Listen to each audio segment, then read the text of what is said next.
Very good evening to you. Welcome to another edition of Sky Blue Fans TV. Wow, what another successful weekend it's been.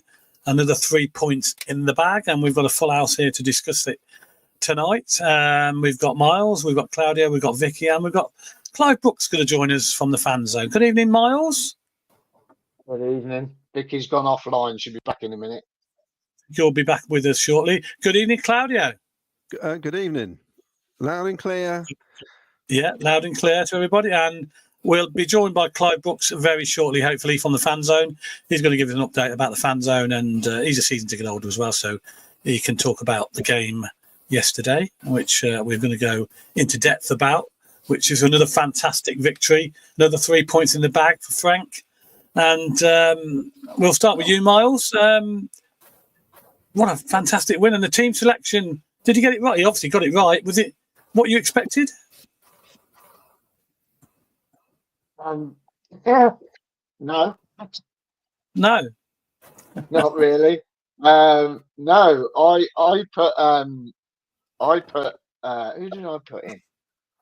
Do you know what? I can't remember what I put in. I didn't do the midfield. I changed the midfield for some reason. But for the life of me, I can't remember who I put in. I think I put Jamie Allen in there, to be fair, instead of Eccles. So no, it was Talk. It was Talk. Talk was going to be, weren't going to be injured. No, he got injured. Talk in. I changed it last minute to Eccles. Right. Okay. Do you think that was well, you changed it last minute? Yeah, obviously he had to come in due to an injury, but I would have thought if Thorpe was fit, I think he would have played ahead of Eccles, wouldn't he? So personally, I think so. Definitely. Yeah. Claudio, what did you think about the team selection? Well, we kind of said on Thursday, well, I felt he's got to squeeze in Efron into that team. Now he's fit. And I had a feeling he's going to do Sakamoto, Sims and EMC. And it's pretty much the team I've selected, I think. Well, almost.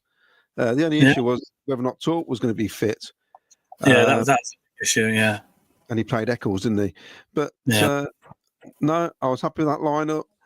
I think Bidwell and Milan look comfortable when they're playing as normal fullbacks. The two lads in the middle of the defence look more comfortable. So, and it's basically the lineup that Lampard wants. He wants 4-3-3. We've said it all along. I think he was just trying to fit players in before. He's got a bit of a headache now, hasn't he? Oh, he certainly has. Yeah, he certainly has, because we've got Haji Wright to come back, and obviously it was nice to see Sheaf come back on the pitch as well. Vicky, was the lineup about what you expected? Yeah, I think that's like Claudio said. We spoke on Thursday about fitting F1 back in and trying to work out how you do that. And that was one of the ways we speculated, so it wasn't a great shock, was it? And we've known that that's how Lampard likes to line up. It actually felt to me the most Lampard type performance we've had so far since he's been in. It actually felt like that's his identity. That was a bit of his identity in that team on Saturday. How we'll expect him to set his teams out going forward. It felt the most like something he'd controlled, rather than just trying to work out a way to get some wins. It was actually like starting how he wants to set out a team to play, and I really enjoyed it, so that was good. And Miles, it was I think it it all went to plan in the end, didn't it? It was the first half, and that first two goals I thought were fantastic, weren't they?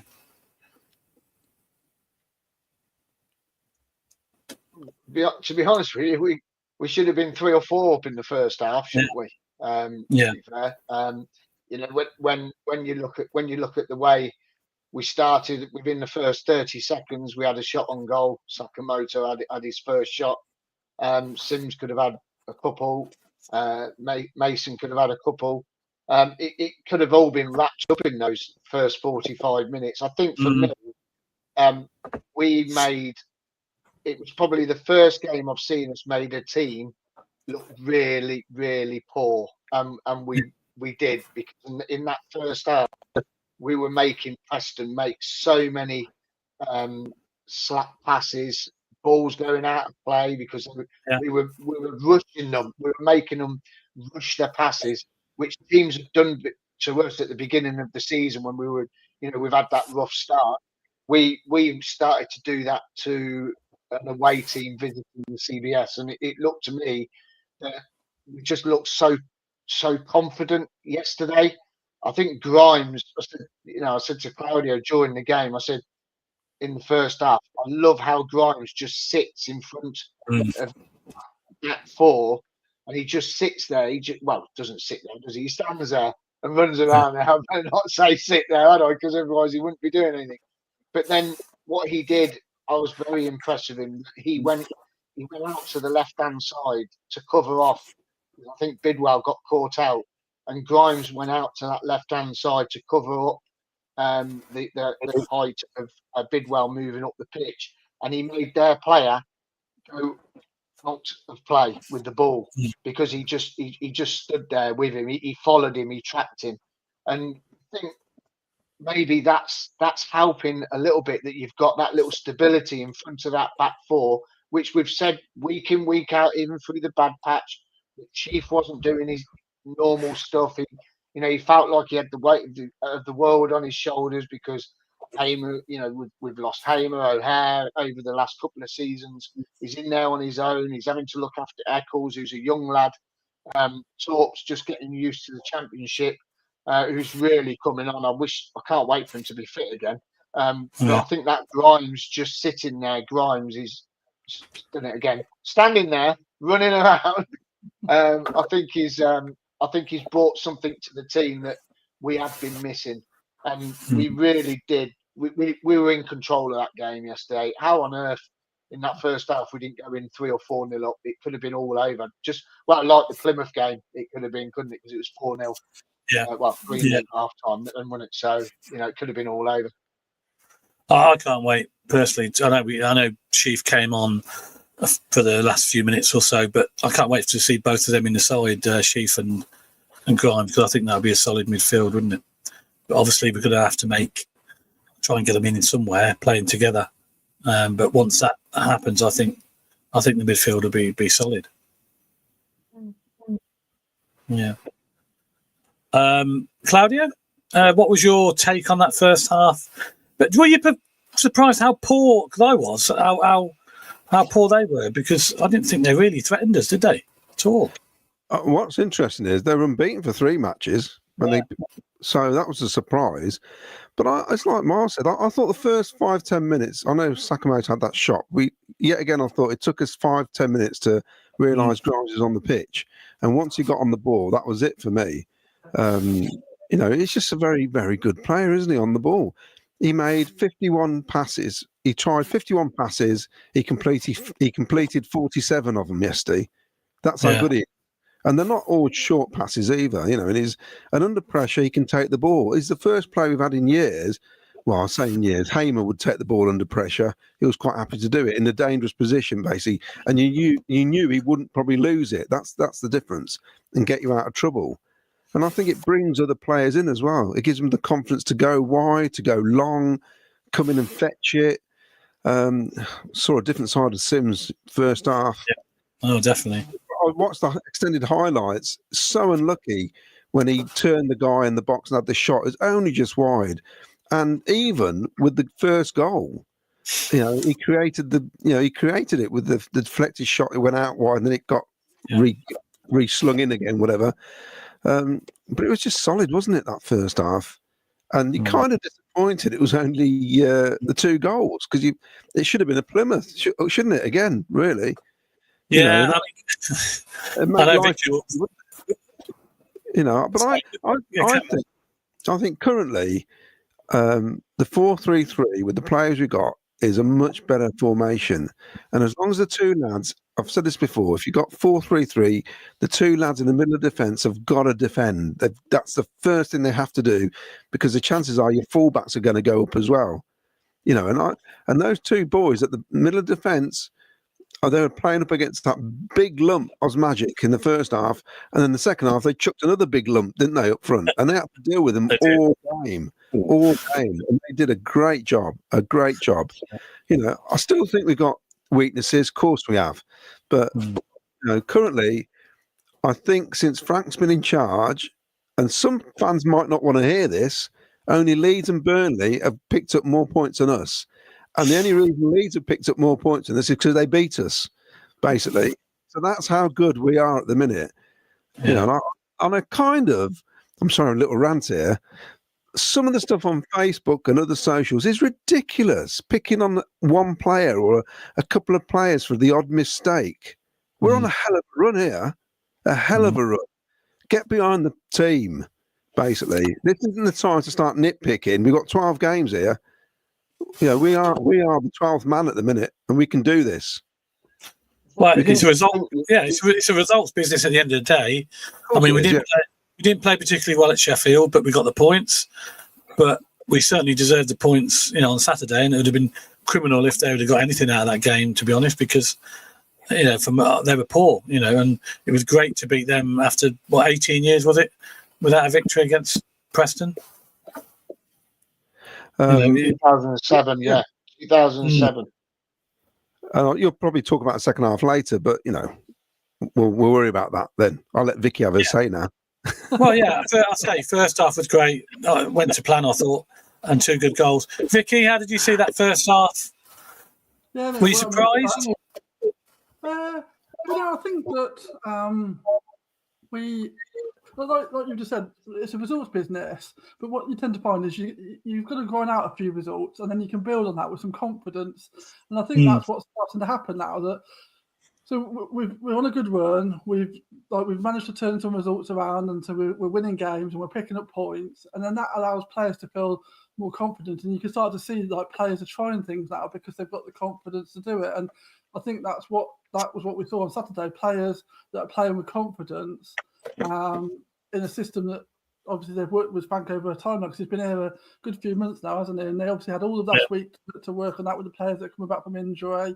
And so to me, it felt like a proper team performance in a style that we'll probably see most weeks now from Frank, when the players that are fit to fit that system. And I don't think any player had a bad game. I thought everybody played their part. And what I like to say is all the talking. I think when we were in a bad spell, no one to talk to each other. In the game yesterday, you could see Grimes talking to people, you could see Eccles talking to people, Bidwell, they're all chatting amongst themselves about, I'll cover your hair, you go there. They're playing as a team, and that's how you're successful, isn't it?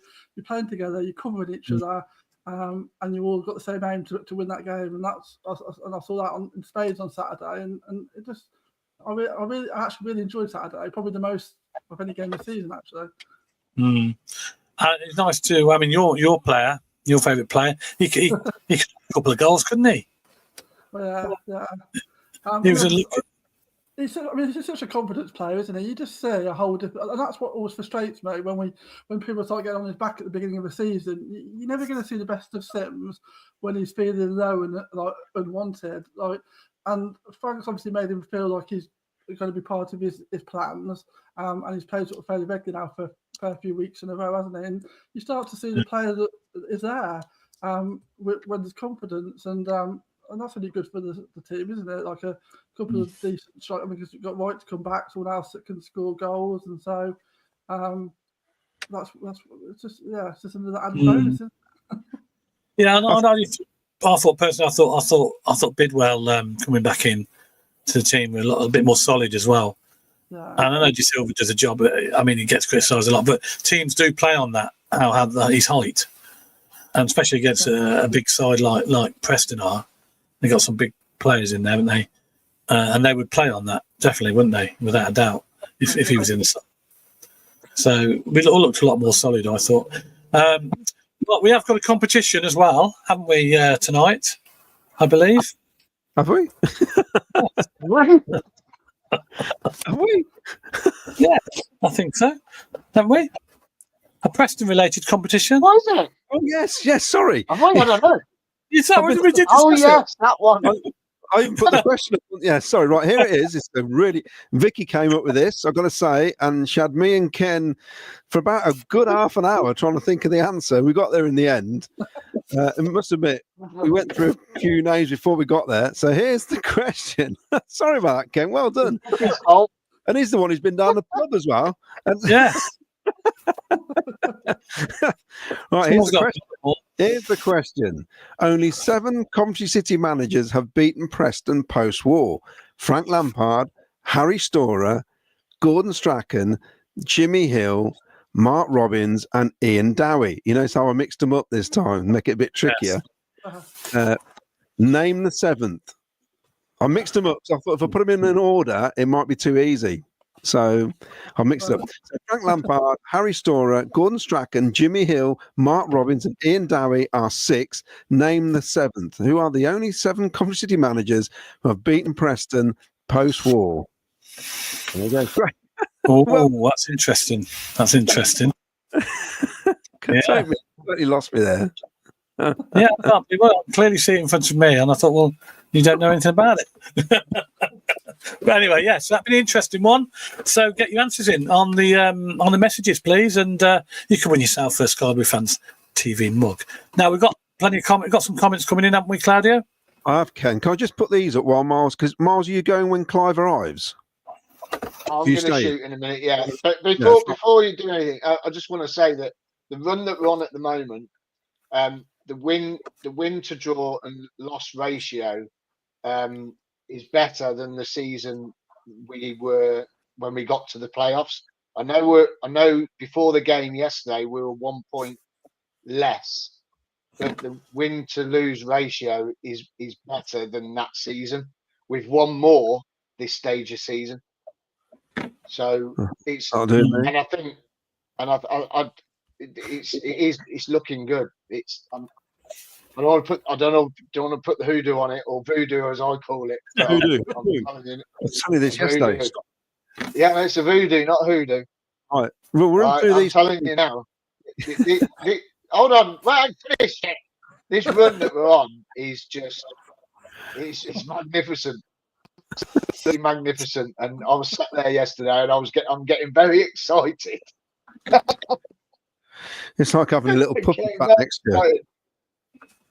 When oh man, seriously, if we have to go to the playoff final and go to Wembley, I'm going to a deserted island because I don't think my heart can take it. Right then, first things first. Explain this because you've changed the date on it now. Oh yeah, yes. Oh yes. Right, so okay, we haven't cleared it with the hotel yet. I just hope it's going to be all right because we got told off in Portsmouth, didn't we, Ken? We got a bollocking. Yes, Sky Fans TV. We're all heading down the day after Good Friday against West Brom. Hopefully, buzzing for beating West Brom. We're at the Moxie Hotel in Plymouth, and we're down there Saturday and Sunday. We are going to do our live show from the Moxie Hotel, 7:30 on the 20th of April. Come and join us if you're down there. Come and say hello. Come and sit with us. We'll have a beer. We'll sit in front of the cameras. We'll get the microphones out. We're putting a little forum while we're down there. I am going to ring the hotel this time and ask them though. But yeah, please, if you are down there for the weekend, come down. And it will only be an hour. The show will be 60 minutes. 60 minutes, and then we're all going down by the harbour, and we're all going to go out on a pub crawl. So the more, the merrier. So please come and join us. It's going to be cracking. Yeah. So if you want to join us, come down. Yeah. Blackpool number 2. It should be a fantastic Easter weekend. We'll run through this quickly because I've got like a stack of messages. So this is the Coventry Music Museum. We've got a new exhibition. I'll put the pictures up while you're talking, Miles. So it's cracking. So basically what happened was on Thursday, I don't know if anyone knows, but the Enemy they were the first Coventry band to have an album at number 1. They beat the Specials to have an album at number 1. And that what happened is that Stuart Court, who come on the other week, who does all the music, they wanted to present the Enemy with a Radio 1 trophy because they get a trophy now. And back 18 years ago, they never got trophies to get to number one. So they got presented this Radio 1 number one album trophy. They've left it at the museum. They don't want to keep it, so they've donated it to the museum. They were brilliant lads, and do you know what? They all come over. They all spoke to myself and Stuart especially. And Stuart was like, he was gobsmacked by it all, bless him, because they all come over. I had a chat with him. They says, do you know what? You're never going to have to pay for a ticket again in your life for any concert, which is lovely for him. And they were just praising him how they brought the song. He brought the song back to life with the Cov fans, and they were so chuffed with all the Sky Blue Army, how we've all taken to it and we all sing it, and they're absolutely fed up. So they don't want any more videos sending to them, please, because every single game people messaging them with videos and they're sick to death of them. So please don't send them any more videos. They've seen them all. But the idea of the exhibition is that it's celebrating the life of Coventry City, the history of Coventry City up there, to do with music, so songs that we sing or play, but not just us as well. There's a little exhibition about clubs, you know, about their anthems and things like that. So the FA Cup's up there as well. Dave Bennett was up there.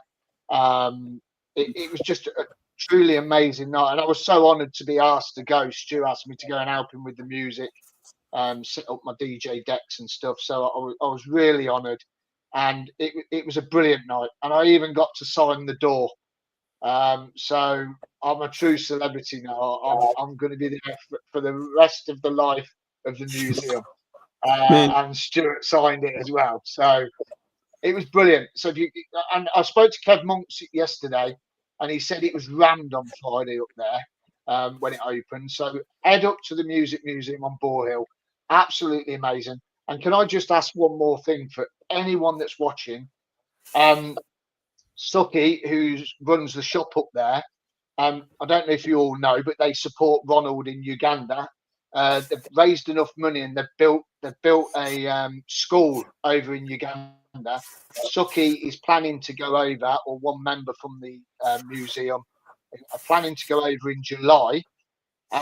If you've got any old instruments that you own and you don't use anymore, can you take them up to Boar Hill Museum, ask for Suki or Pete Chambers or anyone up there, and donate your old instruments, and they're going to take them over to Uganda to the school over there, and they're going to have a music department, and your instruments can go over and help out the youngsters over there. We're very lucky. Will's got an old keyboard upstairs, and I'm going to take that over. And Will's donated his first ever keyboard that he learnt to play the piano on. He's going to take that over to the museum, and we're going to ship that over to Uganda. So if anyone, please, if you've got any old instruments you don't want, take them up to the museum. They're going to ship them over to the school over there. Absolutely brilliant. But go and see the exhibition. It's fantastic.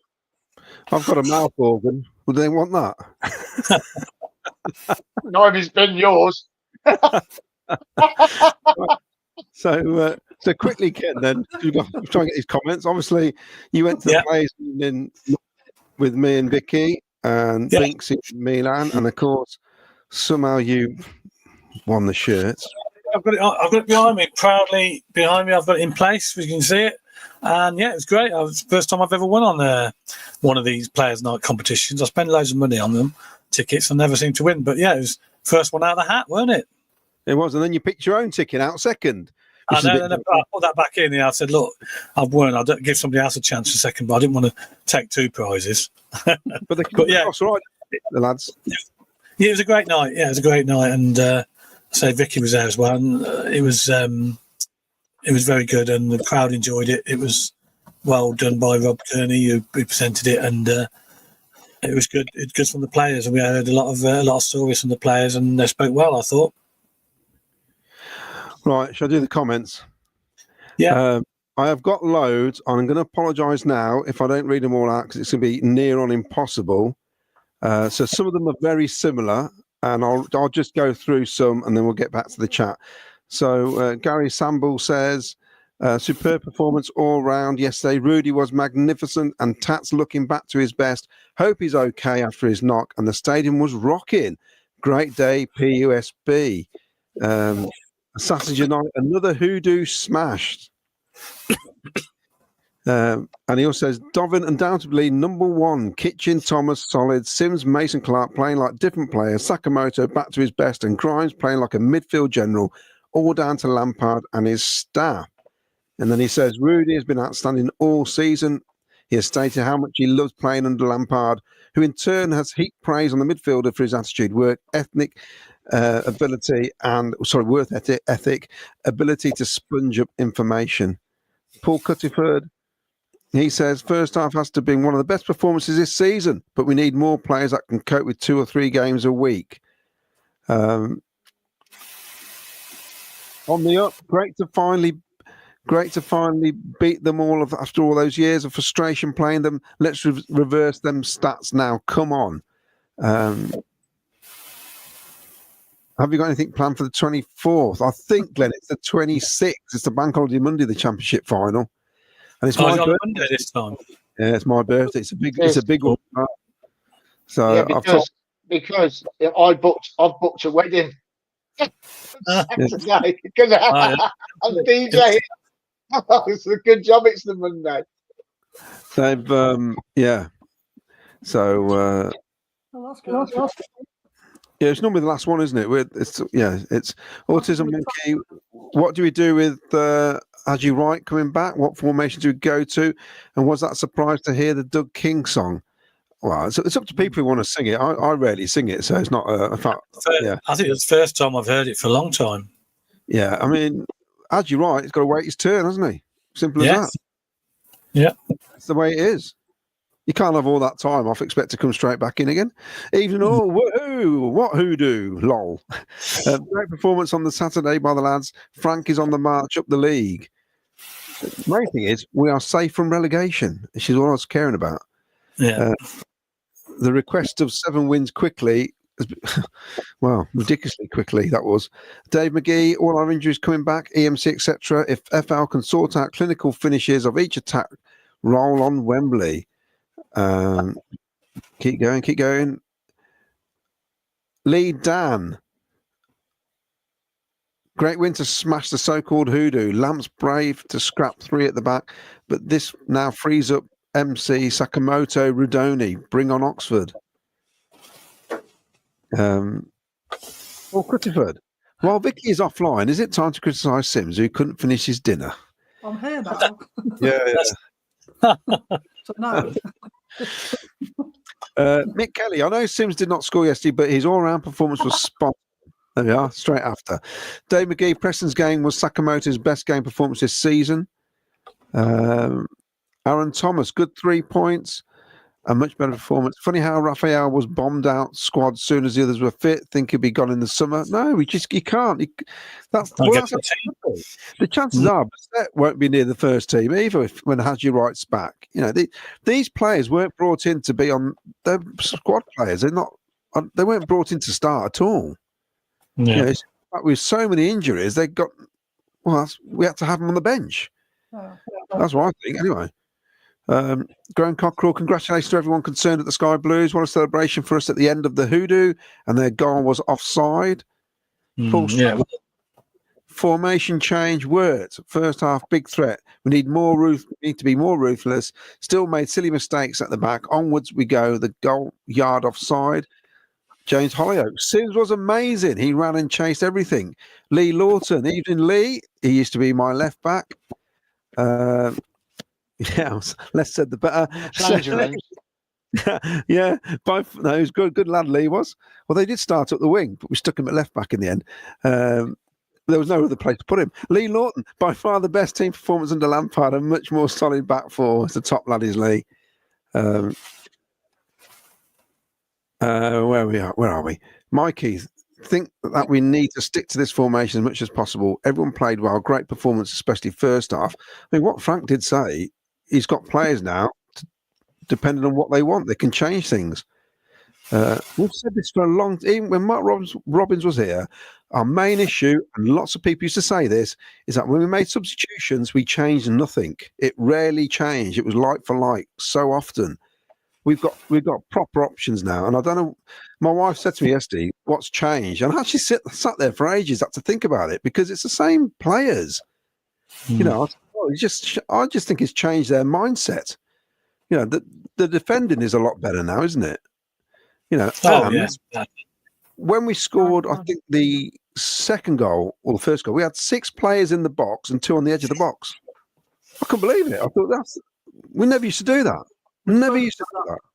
Yeah, because we spoke about that the other week, didn't we? And I was watching that and I thought Sims and Eccles ran through, about 5 players sprinted to catch up with them, and then they were all in the box ready for F1 to put the ball back in. And so half the team were like there attacking, and then they're all back together. It's all like close all the time, isn't it? In all, this is Ian, who's in France. Even all performances on the up. Rudoni again, outstanding. 4-3-3 works well with the players you have. Torp for Eccles at Oxford. Otherwise, stick with it. And on the upset, Miles doesn't have far to go on Saturday. City's playing his local side. Where you live? I said, yeah. Do you know what? It cracks me up. So on a weekday to get to the CBS, it's like an hour and 10 minutes from my house. Yeah. On Saturday, it's 45 minutes. Yeah. Straight on the M40. Straight on the M40, down, bump. See you later. Glenn says, last time Liverpool won the league, which looks highly likely now, the season Cov went up. Dave McGee, we should have won 5-0. I think we all agree. Wayne Littlewood, who's in New York, if he's still there. Hoodoo, what hoodoo? No idea what you are all talking about. Gibbon, 82, Sky Blue Army. What a great win yesterday. Gavster Legrand, we're looking really good on the set pieces now. Grimes and Rodoni getting the ball over defences now. Assassins Unite. Bassett's a kid. He has loads of potential. His time will come. Exactly, he's here for 4 years, isn't he? We don't need to have in the team. Mark Rainbow, evening team. Wasn't the game an enjoyable one to watch? Plenty of stuff happening, goals, chances, challenges, and a sense of jeopardy. Well, it wouldn't be Cov if there wasn't a bit of jeopardy involved, would it? Ridiculous. That last 10 minutes felt like half an hour, didn't it? Wayne Littlewood, this is the first game under Frank Lampard that we've looked like a team. We've been lucky with results, but yesterday was different. We deserved all 3 points. Mark Packman, yes, we should have had more goals. But it was a positive performance and we are getting better. Chances now compared with a few months ago. Sims was unlucky not to score on Saturday. Ryan, Matthew, Jay, Preston are no mugs either. They've only lost 9 times before us. They're a hard team to break down. We dominated them for nearly all games. Solid performance from us. Mikey, not being bullied by other teams and standing our ground makes a huge difference. We are now more street smart too. Kitchen, Thomas and Bidwell have added steel to our team. I thought, because me and Miles thought that Bidders looked a bit leggy in the last 20 minutes, didn't he? Because he struggled a bit the second half, I thought, last 15. My mates laughed at my predicted form against Preston and could have easily have had more. So proud to be a Cov fan. Come on, City. Also, please try to get behind our team by coming to the remaining games. Peter Doolan, and we'll go back to you, Ken. I'll do this one. Yeah. Everything looking rosy. Can't wait for Oxford now. Should be a great atmosphere in the away end. Oh, a couple more. Cannot wait for this episode's impressions by Claudia. That's from Mikey. Al Pacino coming up. Ken, back to you, mate. Yeah, don't forget to like and subscribe to our channel, by the way, because we're not far off, are we, Miles? We've got quite a few. I'm going. I'm off. Hey? Yeah, no, we've got. I'm going. No, we need 109 subscribers, please, to get to 2,000. Right. So come on, everybody out there who send a message in. If you haven't liked and subscribed, make sure you do it, please, and it's much appreciated by us. If you can, it's free. It doesn't cost a penny. It's absolutely free. Miles, if you can resend that link to Clive because he's having problems, please. I've messaged you. Okay, I'll send it now. See you later, everyone. Have a good night. But he will be joining us. Right. I'll see you later, Miles. Yeah. Clive will be with us shortly. And he's going to talk about the fan zone and about the team, obviously. But he does a lot of work with the fan zone. So he's going to chat about that when he comes on, hopefully very shortly. Now, Claudio, remind us about the competition and the question. Oh, yes. Let me... What question? Right. Has anybody entered yet? Only 7 City managers have beaten Preston post-war. Frank Lampard, Harry Storer, Gordon Strachan, Jimmy Hill, Mark Robbins and Ian Dowie are 6th. Name the 7th. All right, simple as that. Name the 7th manager. Wow. Interesting. It certainly caught me by surprise, and Claudio, I think. So get your guesses in. You could win yourself the Garblue Fans TV mug for all your troubles. Right, okay, let's move on to the second half, Claudio. Well, second half, I thought in the game, I thought we just dominated. I don't think they really caused us any issues whatsoever, did they? Until they scored. No, and that was offside. Tell you what, Ken. I just thought we were in control, and I was, as you know, I was sat next to Miles, and I said to Miles, "This is so different to the Plymouth game where we came out." And it went sort of there, didn't it? That second half, where you just wanted to get another goal, whatever. I know we didn't score another goal in that second half, but we created enough, didn't we? Yes. And that was a complete melee, which I will come on to something else as well.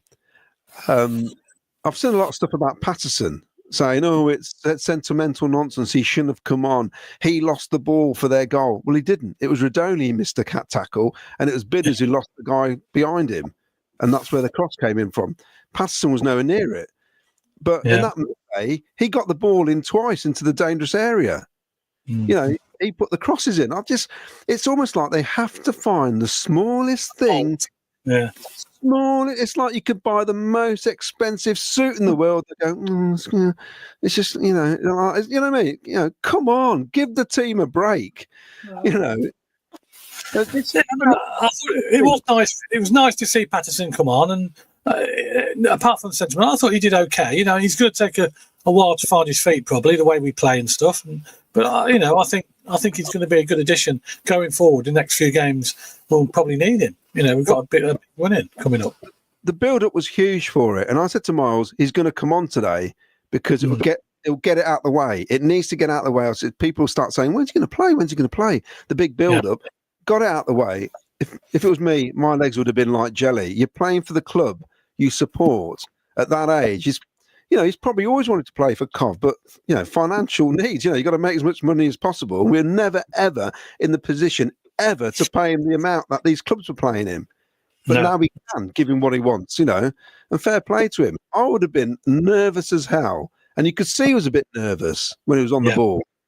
But to start picking on him because it's like, oh, it's a bit, what have we got him for? Oh, it's like, just grow up and get behind the team. Simple as that. Anyway, that second half totally controlled it, Ken, I thought. And we gave the goal away, which made it a bit nervous, but we were in control and we deserved the 3 points without a shadow of a doubt. Yeah, I quite agree. And I know the St. Innes scored, and I've looked at their goal back again, and there's no doubt about it. To me, he was offside because that linesman on that side was so far behind play on occasions. It was unreal, really, because he got a bit of stick off a lot of the crowd down by us for him being so far behind play, and then he sticks his flag up because he's getting a bit of stick. Vicky, I'm sure you agree with that about the liner because he was on your side as well, wasn't he? Yeah, it was annoying. Yeah. It was funny, actually, when he did flag at one point in the second half, all the fans that were opposite were cheering like it was a goal. And so that was a bit of good banter with big sarcastic. It was a sarcastic cheer because we thought we forgot how to turn up, put his flag up. How did you see the second half then? Because were you worried at any time? Because I wasn't worried at all. I thought we controlled that game really from start to finish, and I thought second half, we did a good. We should have had a couple more goals. There's no doubt about that. And even when they scored, I know it's a bit gets a bit nervy when they score, and everybody gets a bit twitchy. But I still don't think that, I was confident they weren't going to score again.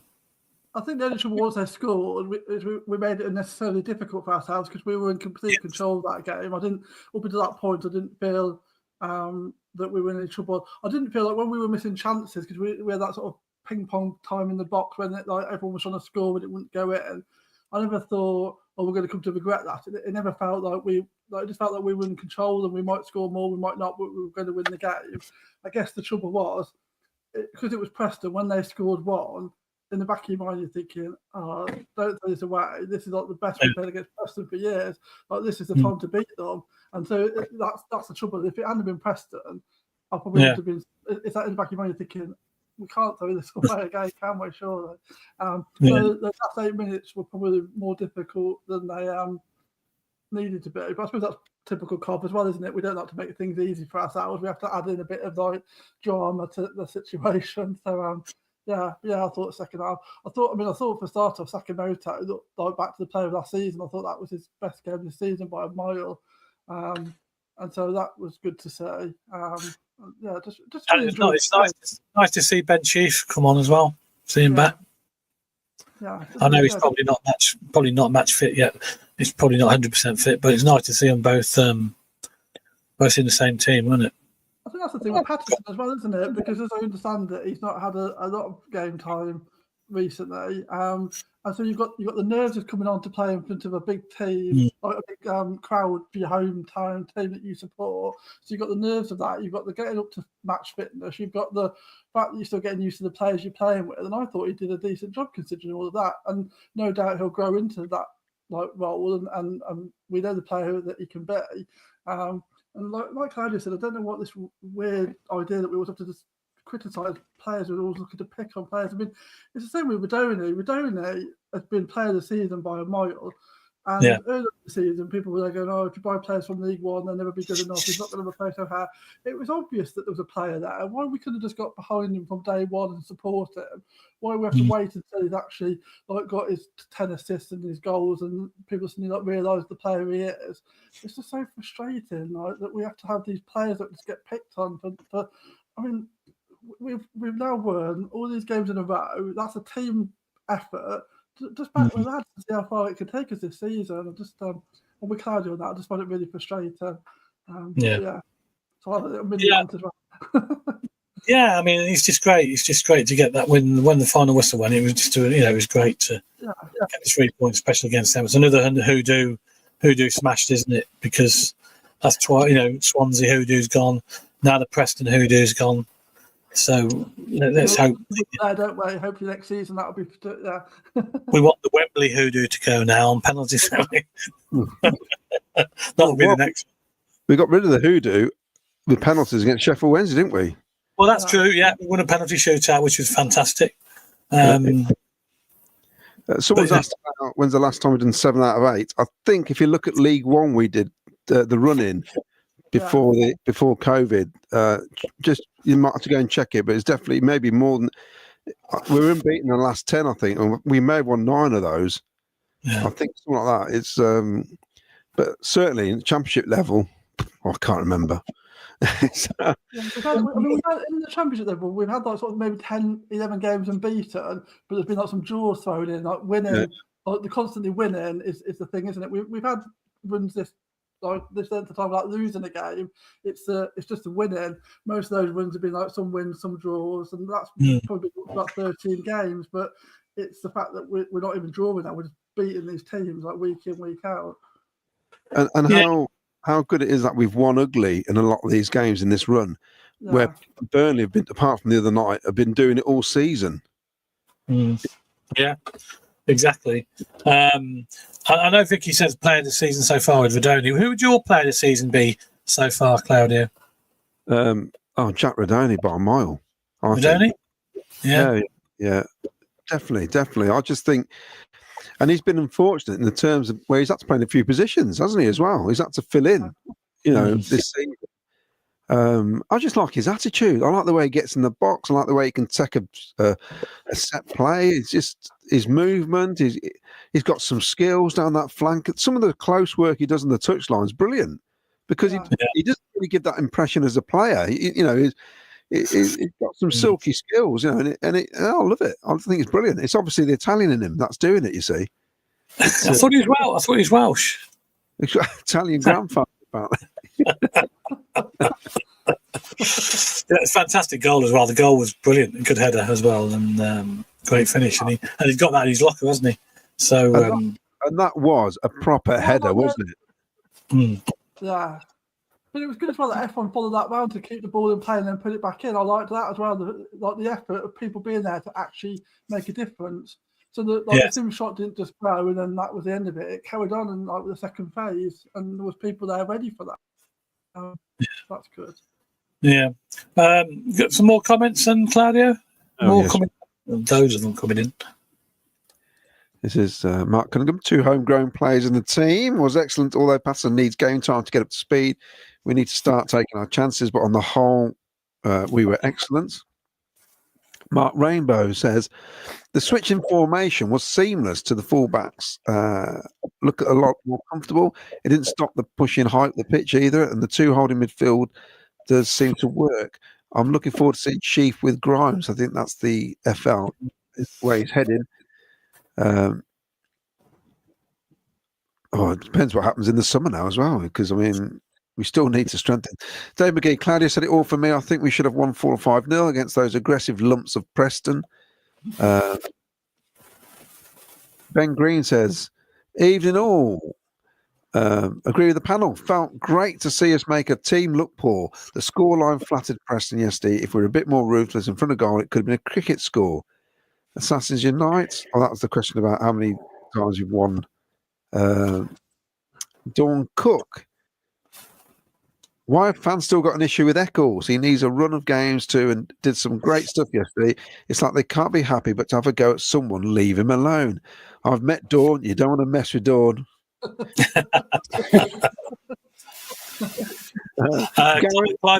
has joined us from the fan zone. We'll come back to you in a minute, Clive. I know we've had a few technical difficulties. Sorry about that, mate, but we'll come to you in a minute.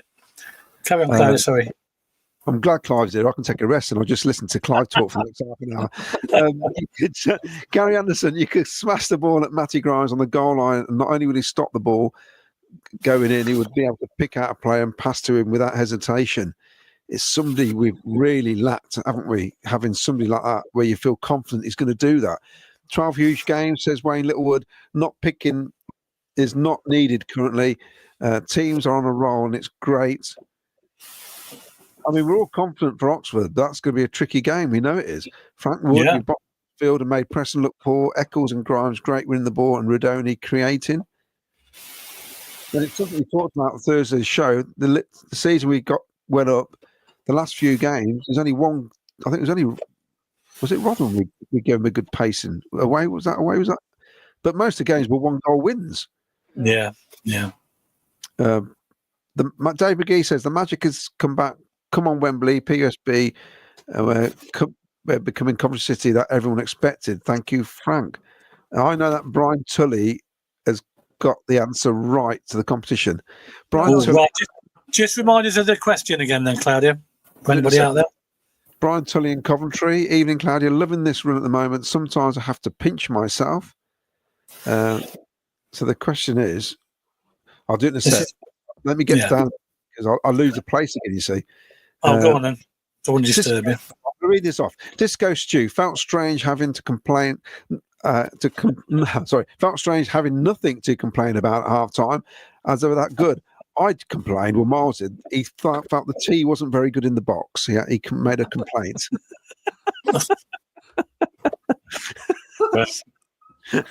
He had to find something to moan about, so he moaned about the tea. Anyway, enjoying great to see the reception that Patterson got and how well he played. I thought he did all right, and I really did. Assassins Unite, Grimes has started 3 games and won 3 games. I don't think he's misplaced more than a couple of passes. Phil Taylor, great game and great atmosphere up there yesterday. The game flew by, really ticking over now. Amazing amount of comments here. Tom Baker, Vicky's right. It's a confidence thing. Yet it wasn't so long ago that people were saying that practically the whole squad needed replacing.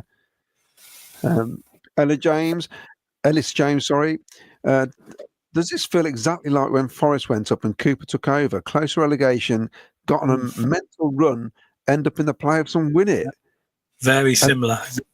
And they also had a couple of little slip-ups on the way in that run as well, where they looked like they weren't going to do it, and then they kept it going. And of course, they played Huddersfield, and then the following season, Huddersfield got relegated. Yeah. There's some answers for the quiz here. I'll go past all these. Adam Toms, we look like a much more professional and confident outfit overall and more composed. Substitutions in added time, keeping hold of the ball. Grimes helps a lot with some of the pressure off the centre-backs. I'm not excited for Coventry at the moment, says Mark Packham. Miles, I could blow up a bouncy castle. Oh, Miles can't with his lungs. Yeah. Steve Price, absolutely buzzing. Steve Price from Wales, buzzing with this fantastic run we're on. I think we're on a different level with Saturday's performance, and with Wright to come back, we're going to be unstoppable. We'll keep going. Under Lampard, we've put Swansea, Preston, Hooders to bed. Who fancies the penalty shootout at Wembley? Correct. I think we're up for it now. Wayne Brewerton, Suki Singh, top bloke, Cov fan and charity organiser. We're hoping to get Suki on here at some stage. I know it's very busy and it's difficult for him, but he does want to come on. Lee Dan, Miles, could you ask the enemy to sing Live and Die at our last game of the season at the CBS? I'm live on the pitch. That'd be good, wouldn't it? Well, he wouldn't take me records to get him autographed, so... I mean, I was a bit gutted about that.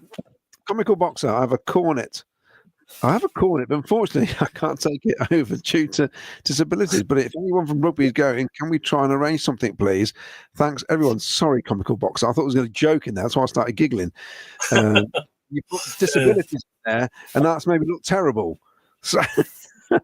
Assassin's Night, I was chatting to some of the Scottish Sky Blues on Saturday. The loyalty of our fan base, especially supporters groups from around the country, is outstanding. Assassin's Unite, I bumped into some of the Irish ones a few weeks back. I was stood with Ken, do you remember? And the guy said, you had a go at me on Facebook. Yeah, he did. That's right, I remember. Yeah. Well, you put something on Facebook I don't like, I will respond. Faz Sabani says... I'll read this out. Is Jack Rodoni the best signing of a relatively recent signing so far? He has scored some important goals and a high number of assists. Also, I felt the atmosphere at the CBS yesterday was the best all season. Everyone was smiling. PUSB, Faz in Norton Lindsay. Hold a minute. Lee's come in. Actually, started up front with you, Claudio, and gradually moved all the way back and then ended up on the bench. That's my team. Yeah, it's my team. I'm playing up front. It's my ball, my team, my nets, my kit. I'm not playing, I'm going home with everything. Sure, the same players, but these players want to play for Lampard. We didn't see that with Robbins this season. What's changed? Class coaching, discipline, shape, confidence, and most important, team spirit. They look like mates. Lee Dan Claudio, what's changed is our coaches are top class in comparison to Boateng and co. No disrespect. The players are working on things in training rather than just turn up maybe. I actually said that to my wife. I said, we've got 2 top coaches as well. Yes. People forget that. They are top quality as well, aren't they? I'll read this and then we'll get Clive in. I've just got one little thing to say. Do you think the team in the Robins was stripped of confidence since Stoke away? We had players not wanting to take the ball. With elite coaches in Lampard, we look a totally different side. I think Mark Robbins looked a little lost. He lost his backroom staff and he wasn't the same. And I think it reflected on the pitch. I've had it when I've been at work and I've had a guy there who's been there for years. You can slowly see that he's lost his passion for it. And it sometimes rubs off on everybody else. And that's what happens. That belief that you can keep going. And, we'll always be forever grateful. But at some stage, the book closes, I think. And you go to a new chapter. Listen to me getting all flipping there. The trouble is, the pressure is so much more now, isn't it? When he brought in AD, like when we were in League 2, right, I can't remember what his previous assistant was called, that we went to Wembley with and everything. when he left and they brought AD in, we're in League Two. No, like the crowd's smaller, the expectations smaller. He had time to build a relationship with AD, like under a fairly sort of low spotlight. Now there was never going to be the time to do that again, and that was part of the problem. It needed like an instant fix, and that's just not real world. Whereas Lampard had got the people he knew, and he could come in and be that unit straight away and turn it around. And that's what we needed really, just something that could be an immediate solution to the problem. Can I just one last thing? Sorry, Ken. I'll say thank you. I'll sub to How About a Fellow Footy channel. Done. We all love Leeds. Oh, I can't believe I just said that. We all love Leeds. Oh no. Oh dear. Thank you very much. Thank you very much. Good luck. Yes, good luck to season Leeds. We don't have to play you again anyway, so we might do if we go up as well. Yeah, not this season anyway. But anyway, right, Clive. Good evening, Clive. Brooks, how are you doing? I'm fine, thanks. How are you? We got you eventually. Sorry about the technical difficulties, but we got there in the end. Let's start with. We'll come to the fan zone bits and pieces in a bit. What was your thoughts on yesterday's game and how Lampard has come in and turned the club around really from where Robins left us? Yeah, it was interesting because we say about Robins, he was going to go 3 weeks before we went because we're supposed to lost to Luton. We're supposed to lost to Middlesbrough, and then we lost at the derby. And with everyone saying, "Oh, what's changed?" I think the players knew he may be going, and I think that had something to play with it. But with Frank Lampard coming, as you know, I'm a massive Robins fan, and with Frank Lampard coming in, he was the one I wanted, and I think with his expertise, he's turned it around. I mean, Jack Vadoni, he's such a great player, isn't he? And listening to Frank talk about him. It's like he's training him every week. I mean, when we get Ben Sheaf back, because he was injured, wasn't he? Then he played through his injury and he was doing really well. But I think Frank Lampard's doing a great job. And yesterday was the best team we had played for him so far this season. And it should have been more, just like when we was winning, was it 3-0 a couple of weeks ago? And in the first half, and in the second half we didn't score any. I can't remember what game it was. It looked like we got ahead and thought, okay, we don't want to batter them. But some teams are going to get a battering, ain't they? Because we played fantastic yesterday. Yeah. Who would your player of the season be? Because I think you mentioned Vadoni there. I think we've all agreed on Vadoni. Yeah, would it be yours? No, mine's Josh Eccles. Because he played fantastic. Yeah, he played fantastic from the start of the season until he got dropped by Frank Lampard. But when he's come in, he's still doing good. And I think for me, he is my player of the season so far. I mean, it is tough now because Medina's playing really well. Mason Clark got like 4 in 5, didn't he? And the new guy, Grimes, I was listening earlier with Cloudy. You said he kept dropping back to Howard Bidwell. He kept going into defence as well, didn't he? So sometimes he was playing a back three, wasn't he? Because he dropped that deep. But yeah, it's really interesting. But yeah, for me, Josh Eccles was my player of the season so far. But with Sheaf coming back, Sheaf and Grimes, can you see Eccles getting in the side? He might have to I can't. I can't see him getting back in if Ben Sheaf comes back and plays as good as he can do, which is a shame. But he will be a good impact sub. But then again, you want someone like Jamie Allen, wouldn't you? Because he can run through brick walls for you, can't he? He's like a little dynamite, isn't he? We've got a big. I mean, when everybody's fit, you look at the bench and it's really strong, isn't it? I mean, Haji Wright, he'll have to wait for his chance, won't he? You know, if Sims is scoring. I mean, would you put Haji Wright on the wing and take Mason Clark back on the right, or would you put Wright as a striker and then keep the formation? That's the option, isn't it? It's good to add options like that, you know. I think Mason Clark certainly hit form since Lampard's come in because Lampard is playing him in his correct position, isn't he? He's playing him on the left, which is where he scored all the goals for Peterborough. So, in my mind, I think he's playing on the right side, on the left-hand side, which is his right position, the correct position he should be playing. And he's proving that, to be honest. He's coming on and he's setting goals up and he's scoring. Now, I mean, it's a bit strange, wasn't he, why he wasn't playing his clips. But that was Mark Robbins, wasn't he? He would play strikers as wingers and defenders and this. And sometimes he was too stubborn, like you said earlier. He didn't change the subs like you thought he would, because sometimes he was stubborn. You know, he used to fall out with players left, right and centre and not play on the week after. You just think you cut your nose off to spite your face. Clive, my son used to play a game, every match, and go, I'm going to tell you now who's coming on and who's coming off and what he's going to do. And I bet it was no different to 75% of the fans. It was the same substitutions virtually every week for the same players or the same positions. You know, he'll take the left back off. He'll take the wide left player off. He may take one of the midfielders off, but it'll always be the same ones or the same position. Nothing changed. He didn't change it at all. And Robbins never hid that fact. I mean, I can remember having a conversation with him in League Two games, and I said, "Oh, why didn't you play X player?" He said, "Oh, he upset me." I said, "Yeah, but he's a really good. Yeah, but he upset me. He has to learn his way back in." And he never said, "Oh, well, he was injured or whatever." He was always truthful. But sometimes I think he did cut his nose off to spite his face. And I thought he'd go really well at Stoke. I thought, okay, good fit. They're going to fly up the table. And it's a shame, really. They've got 3 points in it since he's been there. Yeah. Which is maybe what Doug King was right. He's missing 80, which is a shame to say. Absolutely. I think he was a bit lost without him, to be honest. It's just it's one of them things that happened. He was out of our control.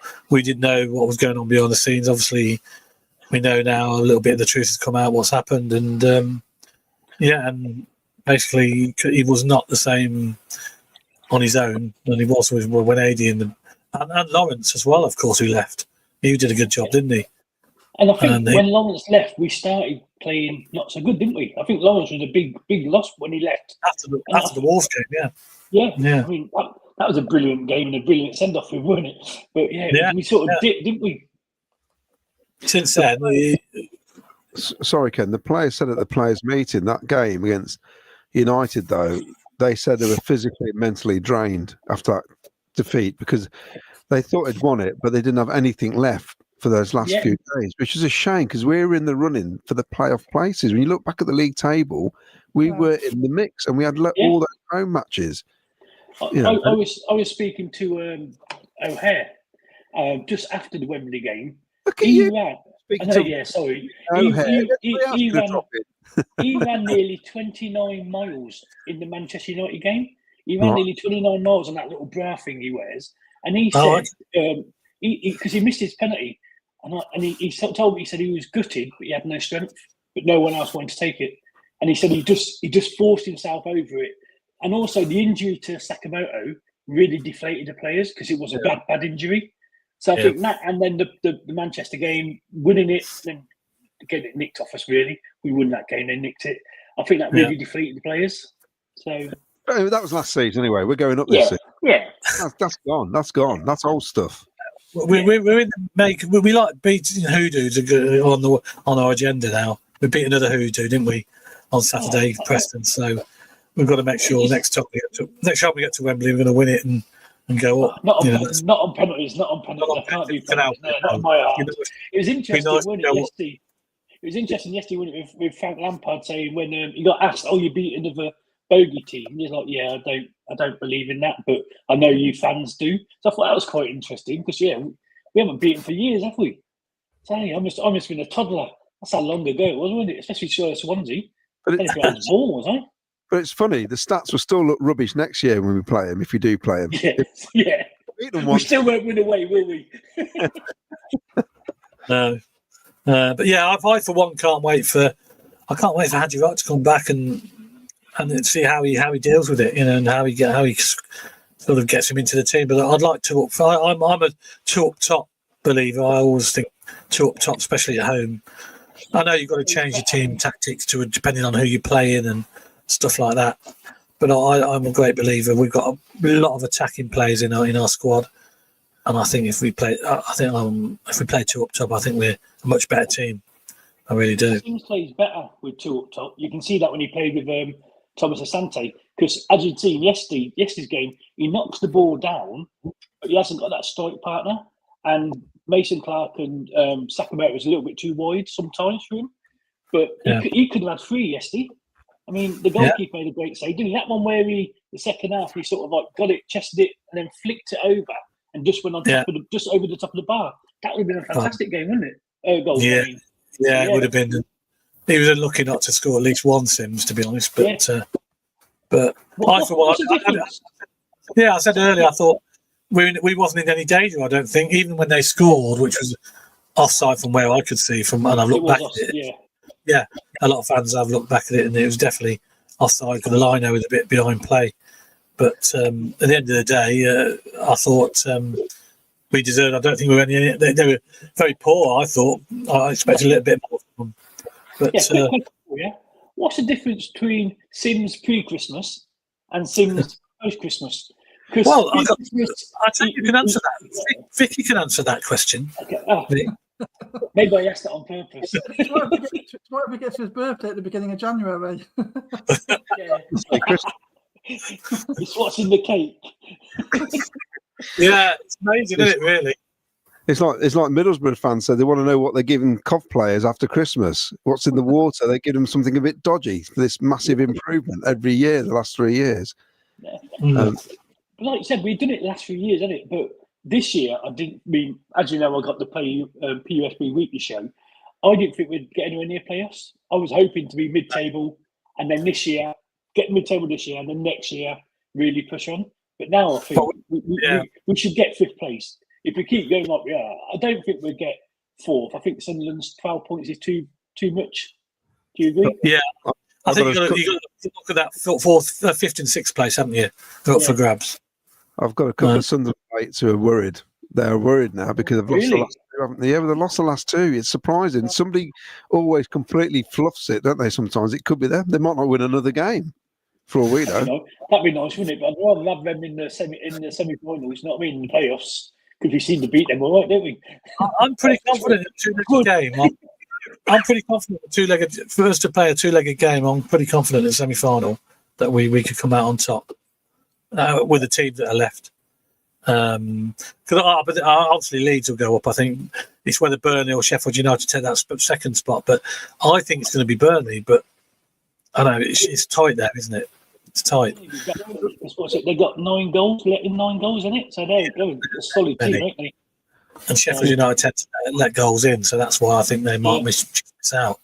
But I don't know what you guys think, but for me this season, it's been saved from being a bit of an embarrassment, I think, with the squad we've got.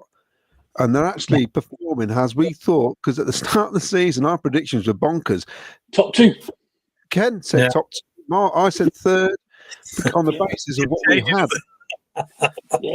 Can you imagine if we'd have signed Grimes at the start of the season? Also, you mentioned Sims. What doesn't help Clive is that he has a storming game at Watford away, and then Robin drops him for the Tottenham game, which is pretty much a massive game against a Premier League side at home. Cameras and everything, drops him for the kid. You know what I mean? Yeah. And then kept him in there, then kept Preston in there for 2 or 3 games. Who didn't really do a lot, really. He looked good going forward, but he didn't get the goals, did he? But that's what I said. Sometimes he cuts his nose off to spike his face. Yeah. So I remember we were talking about Sims like pre-Christmas. There was a bit of a debate about it, and people were saying we should sell. And I was saying that I thought that we weren't seeing the best of him, and that there's a player there because I've been a massive Sims fan all the time. I thought, but I remember saying, because I was a massive Robbins fan, but I said that he never plays Sims to the best of his strengths. Yeah. And things like dropping him in and out of the team weren't doing Sims any favours. And so I actually said, I remember on one of the shows saying that if Robbins is going to come and doing that, then Sims would be better leaving because he's never going to thrive here if we're not playing to his strengths. But under Lampard, it's like he is playing to his strengths, and now we're seeing the player that was always there. And unfortunately, I don't think maybe Sims and Robbins were compatible because they for whatever reason, Robbins get a drop in him. It's like you said, that game against Watford, scores a goal, gets dropped, scored against Luton. There was just like never any consistency, was there? It just was hard. But I also think Robbins didn't know his best team, did he? He didn't, because every game was different, wasn't it?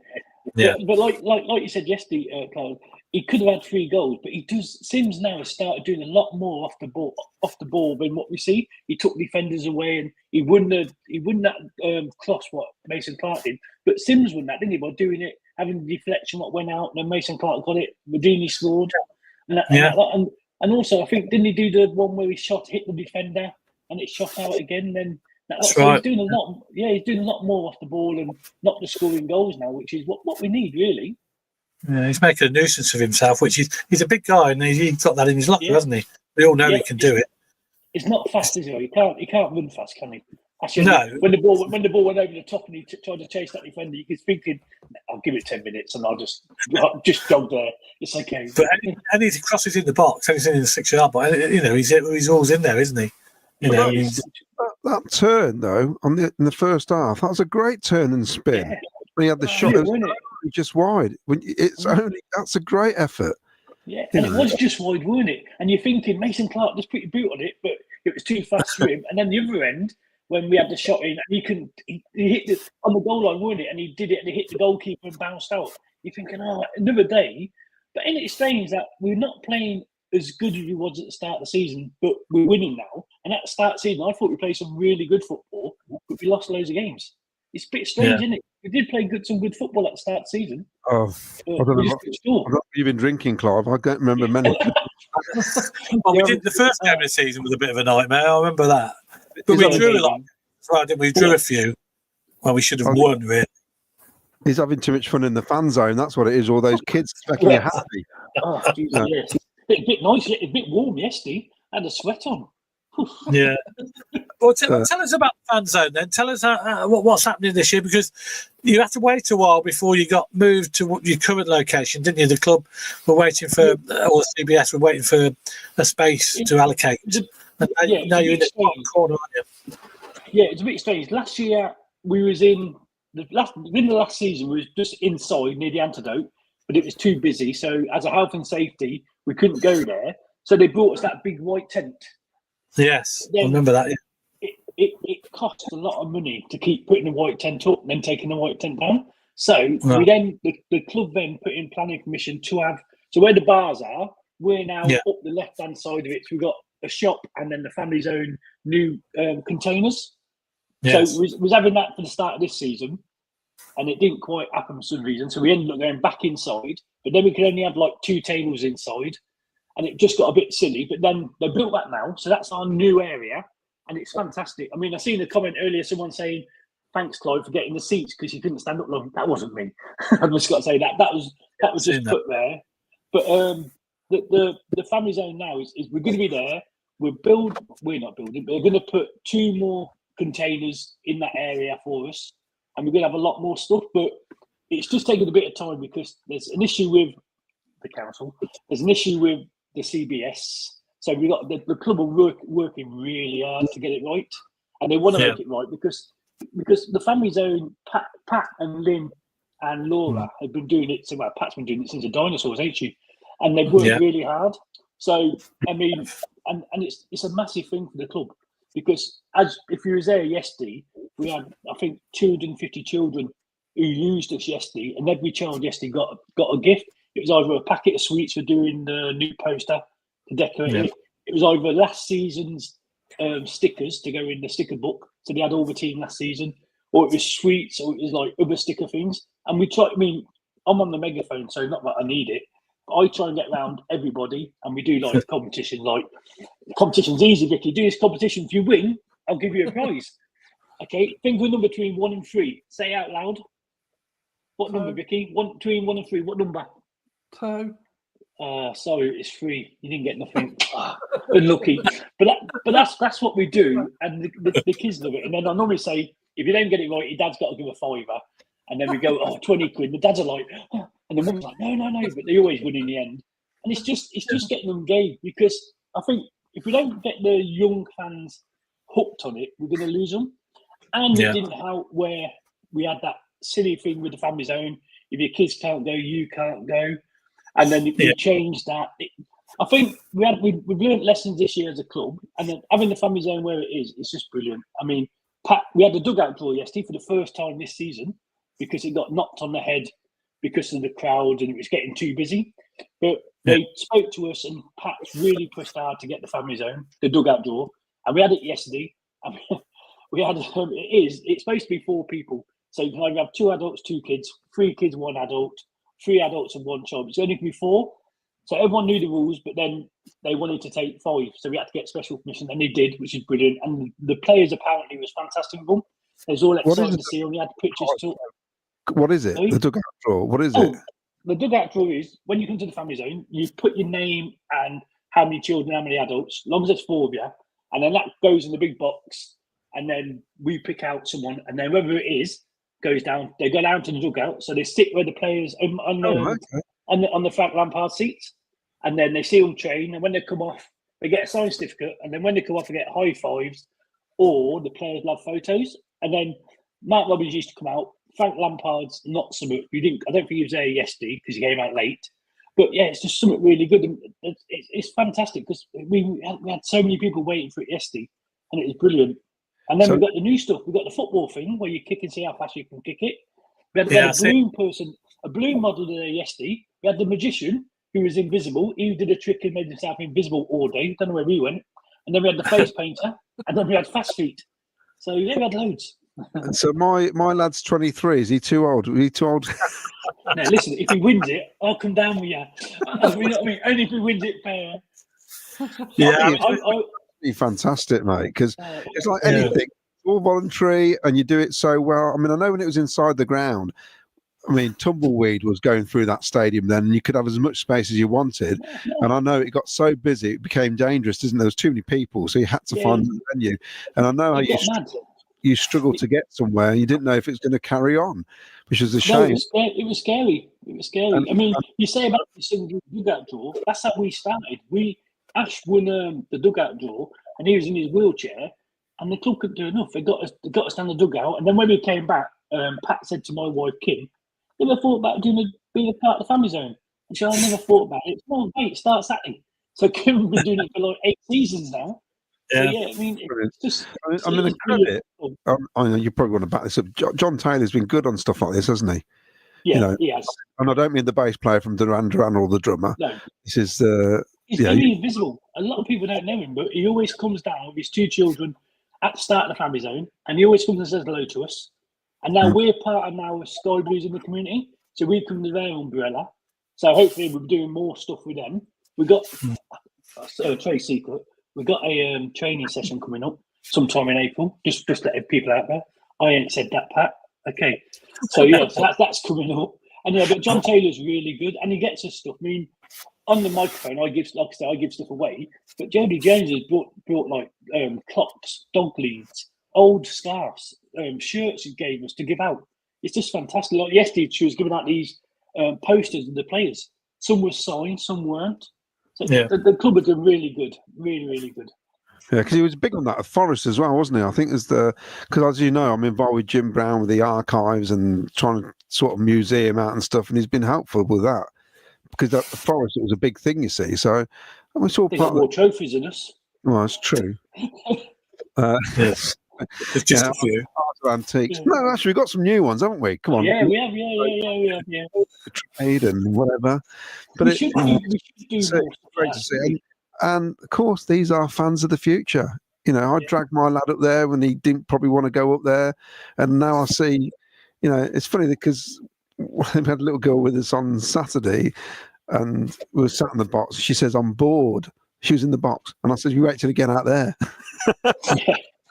Well, I seen a post on Twitter, X yesterday. Oh, why have all these kids on their iPads and their phones, and they should be coming in for Sienna was always on her iPad. Me and Ash love it, and so does Kim. Sienna is always on her iPad, but now, because she's been going now for years, she's like, "Oh man, watch the football." So she's really enjoying it, and I think if you got to do whatever you got to do to ruin their lives, I mean, it's not easy being a Cov fan. So if they want to take their phone, let them. Well, the last 6 years have been great, hasn't it? But before that, we all know it ain't been easy, has it? Yeah, but for some parents, they can't go, can they? No. They haven't got babysitters. They probably haven't got grandparents who could look after these kids. They want to go to the game. They've got no choice. They take the kids with them. I mean, it costs loads, doesn't it? Exactly. Yeah. So sit there with an iPad. What business is it of yours? No, it's just mad.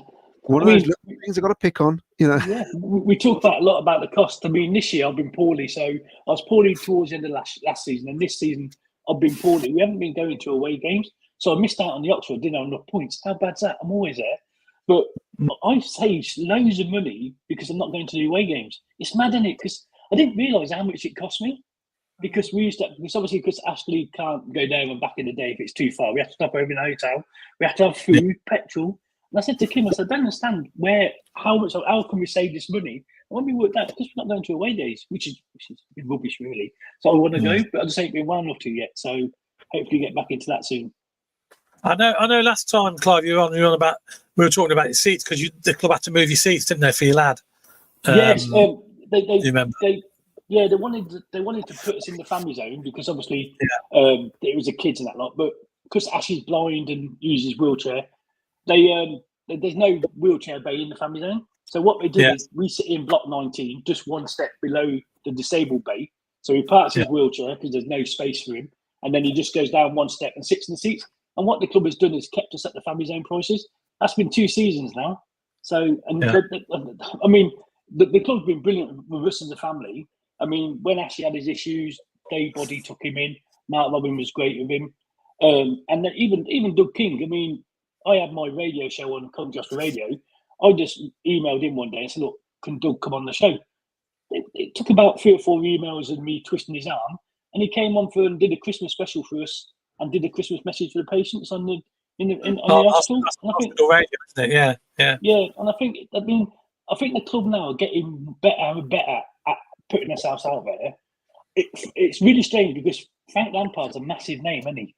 And he's a bit aloof, isn't he? Because he's such a big name, but even he's getting it. I'm seeing him now, and he's running up and doing the fist pumps, and he's walking around the pitch. He's got a massive smile on his face. It's just fantastic. And we should try and get him on, shouldn't we? We should get him on here, and then I don't mind coming on for that night. Okay. That'll be fun. Well, we'll try our best. Keep trying, but whether we get there or not. But I mean, the work you do. I mean, Pat. I mean, we obviously sponsored it. We've sponsored it on a couple of occasions. Yeah. We're going to do that again this season. We're just waiting for a date off Pat, and we get a date, and we'll obviously be sponsoring it again one of the games this season before the end of the season. So we'll be giving away the Pop and Chris, and it's fantastic that. And we need that this season, and we need it this season because we're not allowed to do the tuck shop because there's there's some issues with the CBS and the family zone doing tuck shop. So we're trying to get sort that out. But so the free Pop and Chris, the kids love it. They go so fast, but they love it because and the parents love it because they get something free, and it keeps their kids quiet when they're inside, so they can watch the game. And it just every little helps. It's fantastic. And we've been down. Well, Claudio's been there as well, hasn't you? Coming out, a couple of times down there. And normally see you by the Claudio by the statue. Normally drunk. I don't know why. But they do. You're right. The Pop and Chris go so well. I mean, we just have to make sure we bring a bit more next time because we don't know how quick it goes. But it's a brilliant job. The fan zone. It's a brilliant job the way they do it, and it's great that you've got a permanent base, if you like, where everybody knows where you are now and you're going to be there. So what if in that corner? Yeah. So if anybody's out, if any of the fans are watching now, or they've got kids and they want to bring it to, do they just have to turn up on the day? Do they have to register? How did they go about it? We're not doing registers this year because it was all been hit and miss inside. We couldn't get enough space, so we just turn up on the day, enjoy free crafts, free football, free tables, free fast food. Yeah. You can find a magician. That's brilliant because he's invisible. You get the balloon man, you get the face painter, and it's just brilliant. You got to admit, all that left side now, outside the blocks 21, 23 stand with all the bars and the coffee and the DJ, and then you got us now. It's the fan zone place, and it's just brilliant, isn't it? We've really stepped up this season, haven't we?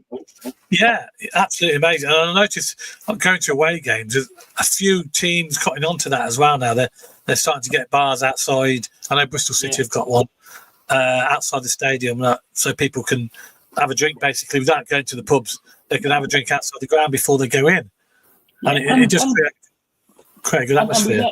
We let away fans come in as well. So their away children come in because we had that. A couple of weeks ago when we first went there, they was like, "Oh, we're allowed in. We're away fans." We like, "Yeah, it's fine. Come in." And it's just brilliant. And I think the work Pat, Lynn, Laura, Andy, Tim, and young Beth and Ash do are fantastic. I don't do them. I just shout on a mic, but they all work really hard. And it's not. We don't just turn up on a Saturday morning and put the tables out. I mean, Pat, she's sending messages to us on Facebook Messenger 8 or 9 times a day. Like she's done one today. And she's listed every home game we've got and what she wants to happen. and she works really hard to make it work well. And she's always talking to the club, so I can't praise her enough. I mean, she's old now; she's like a dinosaur. So I don't know. You know what I mean? When she passes wins, just comes out. So. Well, I'll let you tell her that. I'm not going to say anything. Oh, but that's right. She'll be watching this later. So she's a lovely lady, yeah. And knows her stuff, and massive Sky Blues fan as well. I see her at away games as well on a regular basis. She's only missed one this season. So she's only, I think she was saying yesterday, in about 15 years, she's only ever missed 6 away games. It's really? Mad, What another crazy record that is. That's mad. Yeah. So she's seen plenty of ups and downs, hasn't she, over the years? Yeah. So, but yeah, I'm really pleased that they've got the permanent base now in that corner, so everybody knows where it is. If they want to take the kids down, it's free of charge. Just turn up and just turn up and get abused on the microphone. It's fine. Yeah, join in the activities. So if you want to get down to the game early, and the weather's nice, and hopefully the weather will be starting getting better now. With it was nasty. Yeah, it was nice day. It wasn't too bad, was it? So hopefully, coming into March now, so hopefully the weather will be a lot better and starting to improve. So they're doing some sort of family zone at night times as well. So it won't be a full family zone. So the night matches, we may just have like the table games out. So Andy is doing that, Andy and Beth. So they'll be doing that there. So you can even go on night games now, which wasn't happening before. Like I said, inside it was just too busy. We couldn't really do a lot this season. Yeah. Because you mix in with everybody else in there as well, haven't you? Because a big crowd in the concourse, it was a bit difficult. It was mad. We tried to do a lollipop, lucky dip lollipop, and we just had like 15 stewards saying, "Listen, it's just too busy. I'm like, sorry, but it was just really busy." But where we are now, we've got loads of space. We've got tables. So, like one of the personal chat said, you can sit down there. We've got 5 beer garden tables. We've got chairs in the back, the cabin we call it. So if you need a chair, we can give you a chair. We're going to have more tables there. I think we're going to have another 2 cabins eventually. So it's going to be a really big space. The only thing it's done is took up the car park a little bit. So when I try and get around the fence, it's a bit close. I have to go a bit slow. Yeah, well, that's good. I mean, it's great and it's fantastic. They all do a fantastic job there. I'm looking forward to whatever game we sponsor before the end of the season. We'll have one set up soon, so we'll see you all down there, and it'll be a lot of fun and games. So, thanks for giving all that info on the fan zone. It's great to catch up on it all. Claudia, we've got a lot of messages coming in, I notice. We have. Can I just ask Clive one thing? What's the radio thing you do?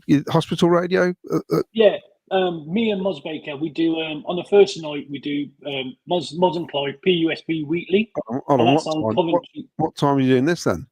6:30 p.m. till 7:30 p.m. Oh, that's all right. You can talk about it. How can we listen? Can we listen? I know it's hospital radio.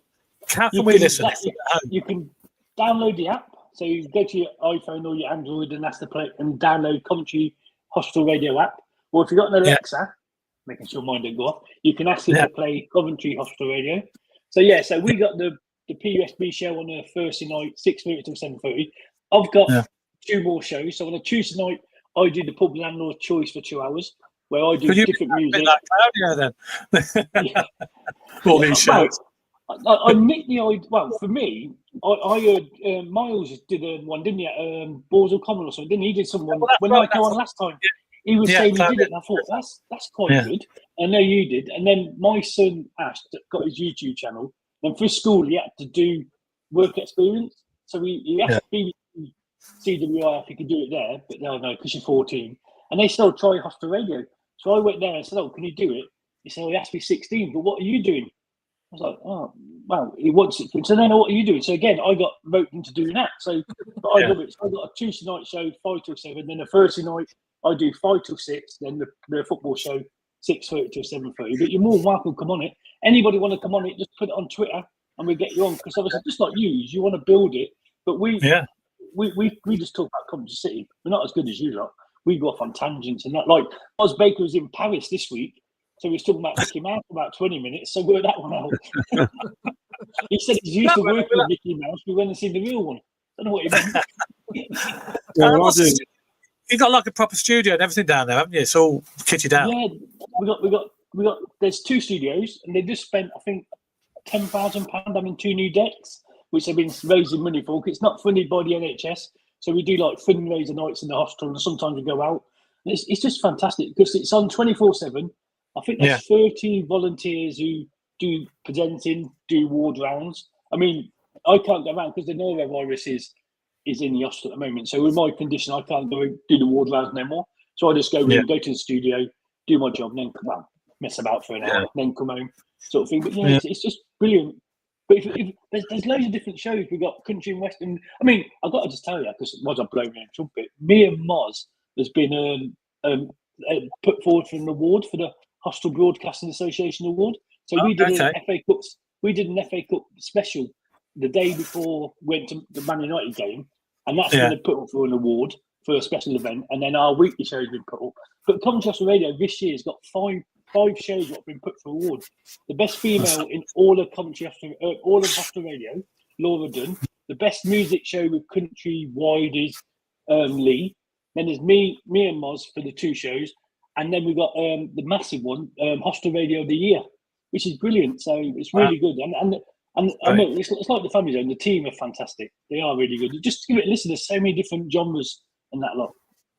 Yeah. There you go. Club everything, can I? We'll have to pop down. Me and Claudia will have to pop down and see you or whatever on your show. Please do. Yeah, come down and sit with us. Probably Claudia.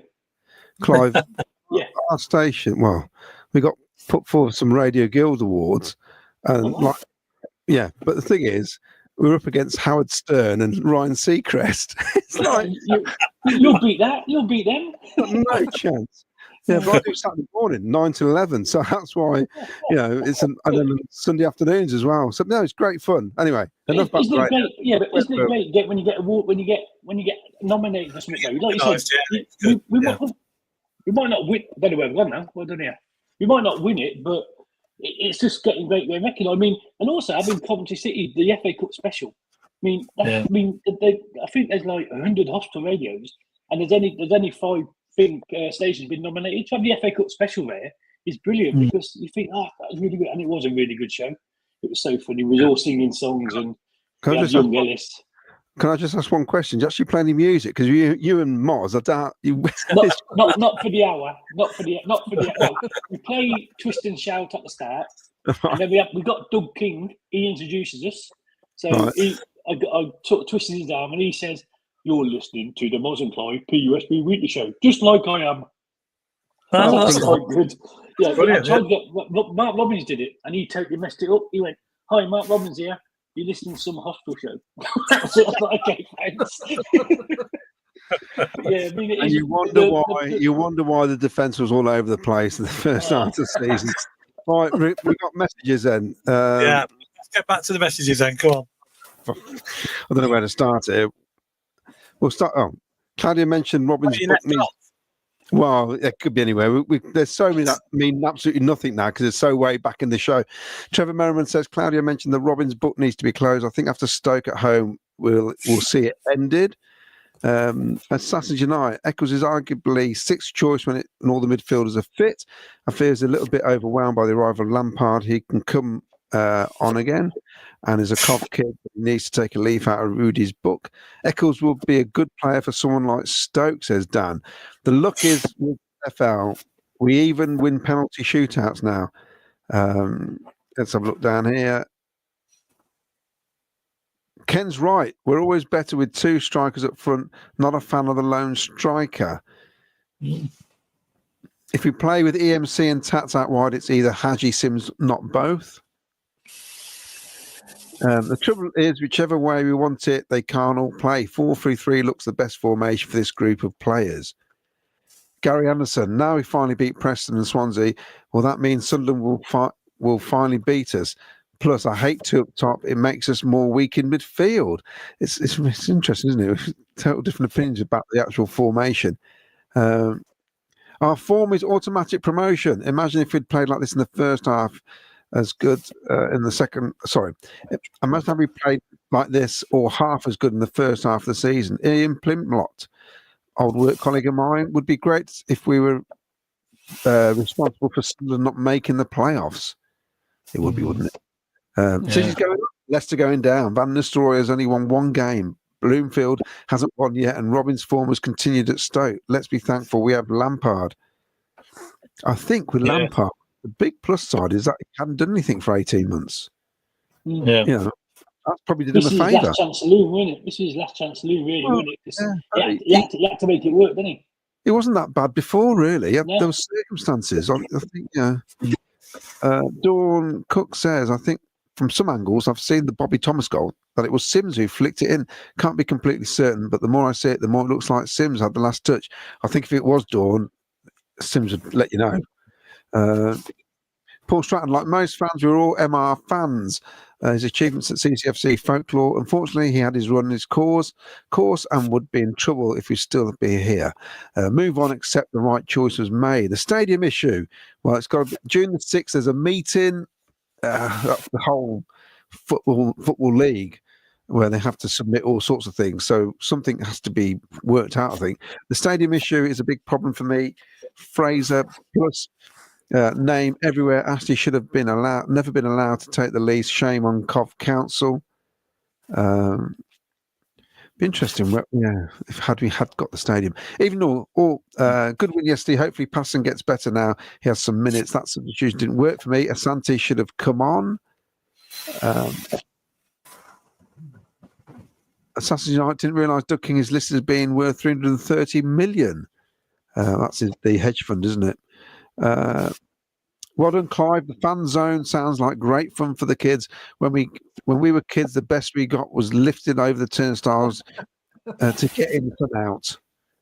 I got sat in the corner of the supporters club under the sky blue stand with a copy of the programme of Coke in a smoke-filled room. That's why. And it wasn't a very big room. It wasn't a very big room, was it? In there. No. But that's when you go. Never did me. Never did me. No. Yeah. Me bottle of Coke and a straw. Shut up, sit in the corner. Cheryl Davis. I saw some people moan about Preston coming on. He is a massive inspiration for our young fans. And imagine how his family were feeling when he stepped out. Exactly, Cheryl. Just ignore these people. And what I did notice, most of the comments were from people who weren't even there, who watch it on the telly. They don't see half the stuff that goes on. That's right. What a fantastic opportunity for young fans out there from Coventry. And I think, just prove Coventry kids can get in the team. And that's just proved it, hasn't it? Yeah, I've made up for him. I think when he gets some matches in him, he's going to be a good player, isn't he? Because you can see that. You can see that yesterday. The only thing yesterday I thought was when that ball came to him across the box and he played it left. I wanted him just to smash it. It would either went wide, goalie saved it, or went in the goal. Imagine that if he'd have scored on his debut. Oh, that'd been great, wouldn't it? It's a question for you, Clive. Are you Gal Pumpernickel? I remember him when I was in hospital. No, I'm a lot younger than him. Somebody, I can't have lost it now, but somebody here reckons I should go and do impressions for the kids. Yeah, I see that one. You should go to Family's Own with your impressions. Yeah, no, the trouble with that is, James, my best three impressions were Rolf Harris, Jimmy Savile. They'll stay well away then. Stay well away. And Stuart Hall. Now, and Gary Glitter. I can't do any of that now. My impersonation career has gone completely through the floor. I think we should leave that. You said that my first two songs I played on the radio, my very first show was Knocking on Heaven's Door and The Stairway to Heaven. Oh, God. Hospital. I was going to say, has anybody requested another one bites the dust? Well, I've had that one. And Burn, Baby Burn. I've had that one as well. Yeah. Yes. It's like somebody with cystitis, I can't believe I'm going to say this, requesting, because I can't find the KY jelly, so they've requested Love Really Hurts Without You. Yes. See what I mean? No matter what show we come on, we always go on a tangent. But have you got a list you can't play? You must have, surely, or not? No, we've got a system where you just put the names in, which I didn't know because I sometimes use iTunes, and no one ever told me if it's got a knee on it. Yeah, it means it's got swearing in it. Yeah, so my daughter sent me this song to play. I thought, yeah. So what I do, I get my iTunes and I hook it up. And for some reason, I thought I better listen just before it goes out in a minute. I tell you, she was banned from her phone. It's only 13. I'm like, you ain't listening to that. Yeah, but it's just a song. I'm like, no, I know they played it on the radio. But no, yeah, you can't play Knocking on Heaven's Door, because I went round the cardiac unit. And I was like, and this bloke said, can I have Knocking on Heaven's Door? He said, no, not a problem, mate. And so I said, oh yeah, so-and-so wants Knocking on Heaven's Door. And then one of them said, oh, that's a bit near the knuckle. I was like, okay, yeah. But then I said, Mary, who's got Alzheimer's, wanted me to play this song. So I played that song, and then I played it again, like 10 minutes later. I went, oh yeah, this is for Mary on Ward 32. She got Alzheimer's. And I thought, oh, I've already played it, but she's forgot, so don't worry about it, and just carried on. So you're just thinking, oh, no. You have to do it costly now. If you use Spotify, you can actually select non-explicit, and it'll filter them all out. That's one way of playing no rap music whatsoever. It's an absolute nightmare trying to find anything somebody request stuff like that. It is. Yeah, it's amazing what. Anyway, where are we? So Doug Bolam says, Claudia reminds me of the good old days when we were left outside Newlands in the car with a bottle of pop and a packet of crisps. They're the good old days, weren't they? You know. Yes. I mean, times have changed, because in those days, you worry about somebody nicking your kids, but now they leave your kids alone and take the car, don't they? You know? You're right. I give mine away. I leave my kids in the car, but they just kick them out. Yeah. And some kids are that feral. In fact, you're probably better off just leaving the kids in the car. They'd look after your car for you, Yeah. We're sounding old now, Claudia. You sound like the old man, you know what I mean? I've got a big birthday, 26th of May, playoff day. Come on. What a way to celebrate it. Yeah. Yeah.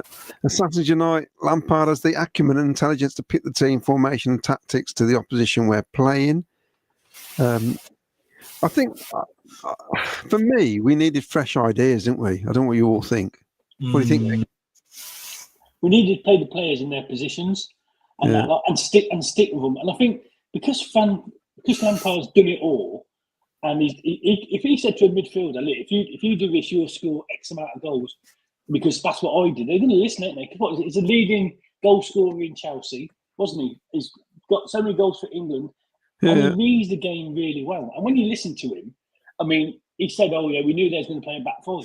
I can't remember Robin's ever come out and said, oh, yeah, we knew they was going to do this, so we did this to counteract it. And like you said, Lampard's substitutes really work. And getting Sheaf on yesterday, that lifted the crowd. But I've got to say, that lifting the crowd. And Mason Clark's song, whoever thought that is fantastic, isn't it? When we won the game, not the last game, the one before, we scored in the last, 94th minute. And he came on. The ground just lifted, didn't it, with that? Running down the wing. Clive, you mentioned Sheaf coming on. And this is what I mean about the way fans see things. The first two things that Sheafo did was give the ball away twice. I've not seen a thing on social media saying he came back too early. He nearly cost us the game. So, it's pathetic, some of the digs up some fans have at certain players. It really is. It is, but then he played the same pass and got through the two players he's trying to do the first time, didn't he? So he played it, hit him, came back, hit him, did it again, and went straight through, and Madini got the ball. I wasn't surprised. He hasn't kicked a ball in anger in weeks. No. It's going to happen.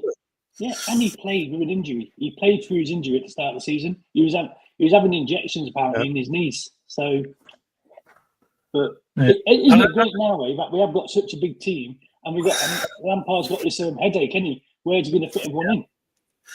And another thing about Lampard is a lot of the players have said that he joins in the training sessions as well. He has a little game with them and stuff. I know Robbins probably didn't do that so much. He stood by and watched, but Lampard actually gets involved, and he plays and he gets close to the players. And a lot of them players will remember him as a player for England, whereas they probably won't remember Robbins because it's a bit further back, obviously playing for United. So if he was on the pitch for him and he just stinked it over you every time, you're like, oh no. And he also, with Lampard, he uses their nicknames, doesn't he? So he calls him Grimes, he calls him Panzo, doesn't he? So Robbins never did. So I think being closer in age as well, isn't it? I think that helps him. Definitely, and he's a lot closer, I think, to the players perhaps, because they can, they know him. They know him as a player. They know he play. They've seen him growing up playing for England, playing for Chelsea. So, whereas they probably haven't seen us say Robbins play before, but you know, it's just a change of thing. I think we needed it, and it's worked out well for us. And nobody like knows. The two coaches, the one from MK Dons and the other guy, they're really top coaches as well, aren't they? I mean, he was a manager in the club. I'm used to his name, so international the one level. from MK Dons, So that helps. And they take it in turns. Have you ever noticed that? When sometimes Lampard comes up and goes to the right, and then the one from MK Dons goes to the left, and they're talking to different part of the pitches and that lot. But since Lampard's come in, he's a lot more forward thinking. He's always going, go forward. Where before, we'd get the ball at halfway and we'd play 57 passes backwards, wouldn't we? Before we got the ball past halfway again. I think that's changed. You know, we had a touch in their box. It worked out a one touch every 3 minutes. That doesn't sound a lot. They had one touch in our box every, I think it's 9 minutes. So basically, we're in their half. That was the difference. You're right, Clive.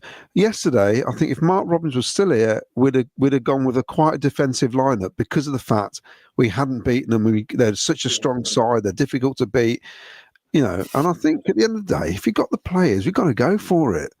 I'd sooner fighting than just limply losing to a 1-0 defeat and, you know, thinking, why didn't we have a go? How many times did you say that? Why didn't we have a go? Yeah, and also what I've noticed under Lampard is when we go 1-0 up, we don't sit back no more. We keep trying to get that second goal. And then I think he also learned from Norwich when we lost in late goals, weren't it? And he didn't bring no subs on. Yesterday, he brought 2 subs on, didn't he? Just before extra time, and then one in extra time, wasn't it? Was they both in extra time? So I think he's learned that. But it's brilliant that we always want to go forward now. We always want to try and get that second goal. Sometimes we sit back like the first. I think the second half we could have 1 or 2 more goals, but it wasn't as powerful maybe the second half, as the first half. But maybe that's because we don't want to beat them on a pasting. Smash them, get 6 or 7 goals. We need a 6-1. I have £5 every week on a 6-1, so I need a 6-1. That'd be nice, wouldn't it? Yeah. Before we do any more comments, we got this night, haven't we? Yes. Mickey Quinn night at the Wallsgrave Working Men's Club. Friday, May the 2nd, 7 p.m, £10. There's a quiz, raffle, and all sorts. Scarberry Fans TV will be presenting the evening, hosting the evening, so it'll be good. And Mickey Quinn will have a few stories, I'm sure, from those fans out there who remember Mickey Quinn and all the goals he scored for us. I mean, you remember Mickey Quinn, Clive, don't you? Yeah, he was brilliant, wasn't he? If you send me that draft, I'll make sure I say it on Thursday, because I didn't know about it.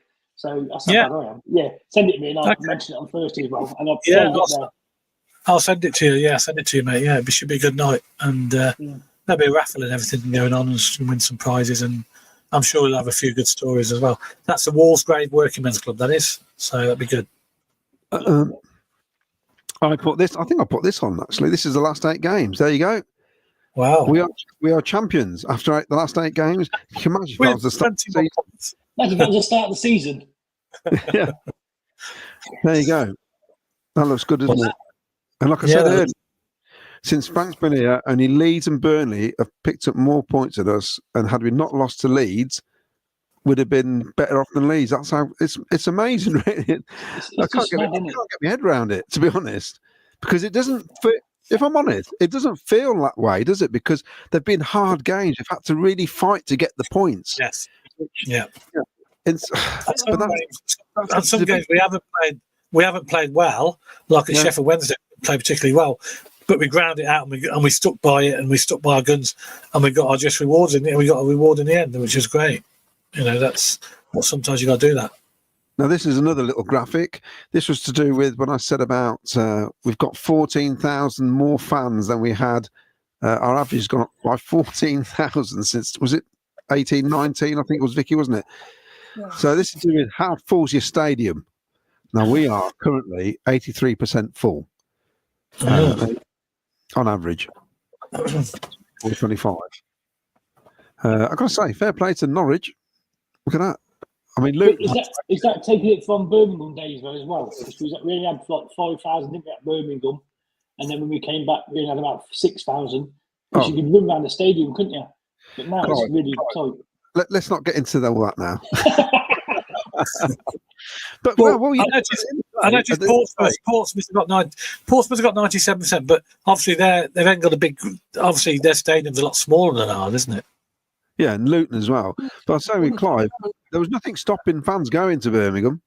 No, there weren't. No. And also, do you think that 83%, if he brought the hospitality tickets down a little bit more, that needs to go up to 90%, because hospitality is not as busy as it was when we first went back to the CBS, is it? Because it's gone up so much in price. Well, the one thing I did notice though in the last couple of games up there, it is getting busier. The lounges. I think a lot of people are using the lounges now, aren't they? The Mall Lounge and the street food. As the family zone, we was in the balcony suite, not last game, the game before. Yeah. So we had that was our Christmas dinner. We had it there, so the club paid for it for us, and that it was really good. I must admit, it was good. The coffee wasn't as any better than the tea, so the coffee was a bit. But Epic Glass is okay. But Ken knows at the start of the season, you'd go to the top tier, you'd walk through, and it was totally empty, wasn't it, Ken? Do you remember? It was, yeah. All them empty seats. You can see it looked terrible when you're on TV, doesn't it? When you see all them empty seats as well. There was no people. Inside as well, yeah. Sorry, no, you can go straight through, no problem. No crowd, nothing. But now, I mean, you struggle to get on the escalator to get upstairs sometimes, don't you? So many people. Posh, you see. Push you to a posh. Get down with the lower class, that's what I say. Now you'll be successful with your 2,000 subscribers. You want like us lady keep people. I'm still there, keeping it real, Clive. Keeping it real. I was thinking Claudia was up there, wasn't it, Claudia? Well, it was last minute, but I was, and Miles came as well. It's. I'm just jealous. You know what I mean?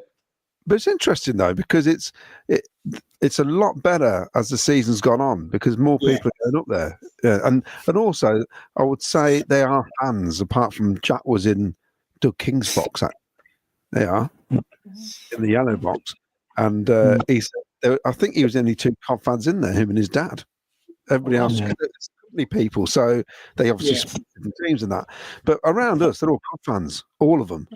So it's amazing when you start doing well, and then I think Frank Lampard's got a big pull to him as well, isn't he? Because I think when you start doing well, I think the fans want to come. And what I've noticed is, start of the season, having them behind the goal was a bit rubbish, wasn't it? But now it's really kicking off, and it's really getting good with the Live and Die song and that lot. It's really sounding great. And the fans behind the goal now have been there nearly all season, so they're part of us now, aren't they? Which is good. Yeah, the attendances have been brilliant this season. Absolutely brilliant. Yeah, but sometimes though, you think, there's not 30,000 fans here. It looks a bit empty. There's 30,000 fans. Then you think, there's only about 24,000. Oh no, there's 31. What are your counts? That's why you like that. Yeah, you've been on the beer. It's funny, isn't it? Because in the old days, you used to go to the ground and they'll announce it as 18,000. We'd be going, there's way more than 18,000 here, because it was the old tax fiddle, wasn't it? Where it's cash. I'll take your word for it. Literally. And people going in for nothing and all the rest of it. You're going, it's way more than that in here. And now it's the other way around. They count the season tickets, don't they, as sold, and that's it. So it's always 22,000 plus. So it will be. So basically, there's 5,000 extra fans in there. Yes, on top of the 22,000 season ticket holders. And obviously Preston didn't bring that many, did they? So it wasn't as busy. I can't remember the last time we had that many seasons. Well, I don't think we've ever had that many season ticket holders, have we, really? Like 20,000, 19,000. I know, even in Highfield Road, we only used to get like 11 or 12,000 season ticket holders, wouldn't it? If that. I think it's the most since 70-71 when we got Europe. I'm too young to remember that. I was just a baby. So right. I'm going to read some of these comments. We're nearly at 2 hours now. I know. We might stay all night and talk, couldn't we? Yeah. Lee made a good point. Lee made a good point about Frank Lampard. I don't know if you've seen that comment. He was saying about, because obviously we were talking on Tuesday with Milan, and he was saying about how the players obviously all used to go watching Lampard and how they were playing him on the computer games and stuff. So that is a difference, isn't it? He is of the generation that they're all going to watch him. But equally, the players that Lampard played, the managers he played for, like Lee said, I mean, that's some great experience there, isn't it? That he can bring. Well, yeah. So imagine the knowledge Lamps has from managers like Mourinho, Benitez, Ancelotti, Redknapp, and all the other world-class managers and players in the game. It's true. It's true. It's got to help, hasn't it? Surely. Wayne Go says under Robbins, it ended up feeling stale, although upsetting. A change was needed and is now justified. We got here. Don't rush Haji getting match fit for Sheffield United, Burnley, and Sunderland. Yeah. Well, it'd be a good weapon to come back, isn't he? That's the thing. Be nice if Patterson could be the modern day Mickey Quinn, banging the goals in, Fox in the box. Yeah. I mean, was it 3 games in a row he scored against us, like in the 1st minute, the 7th minute, and the 12th minute? You know, it doesn't normally take him long, does he, to score a goal when he used to play against us? No, all the time. Doug Bowen says, escalator, get on the stairs where you have to use your legs to climb stairs with the rest of us. See, too posh, that's what it is. To be honest, I think I deserve a chair where they carry me up there.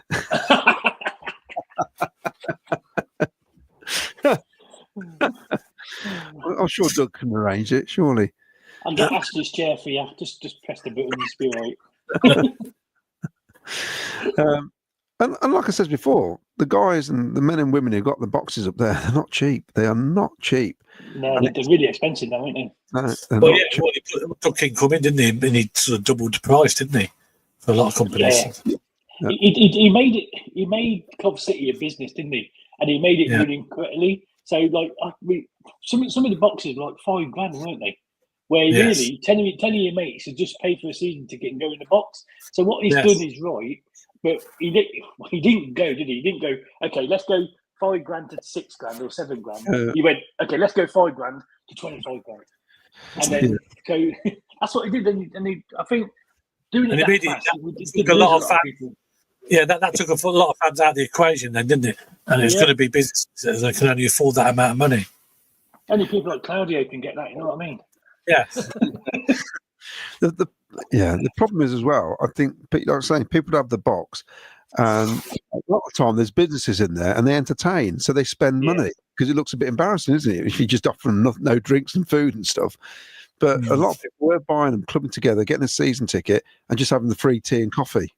Yes. Not making. I don't know why, because it wasn't very nice coffee, mate. It wasn't nice coffee. Well, but, as a business, they're saying it's not making money. And one of the first, you may have been there, Clive. I don't know if you were that day when we had that forum thing with the supporter groups, and he says the corporate is not making enough money, and that's so. And I thought, well, that's okay. At least he wasn't saying the season tickets are too cheap. He's obviously going to have a real good. He's going to hammer the corporate side and push it. And that's why you hit the family zone area for, because the family zone area was sold out. What's that? 2,000 seats is there in the family zone area? 1,000 seats.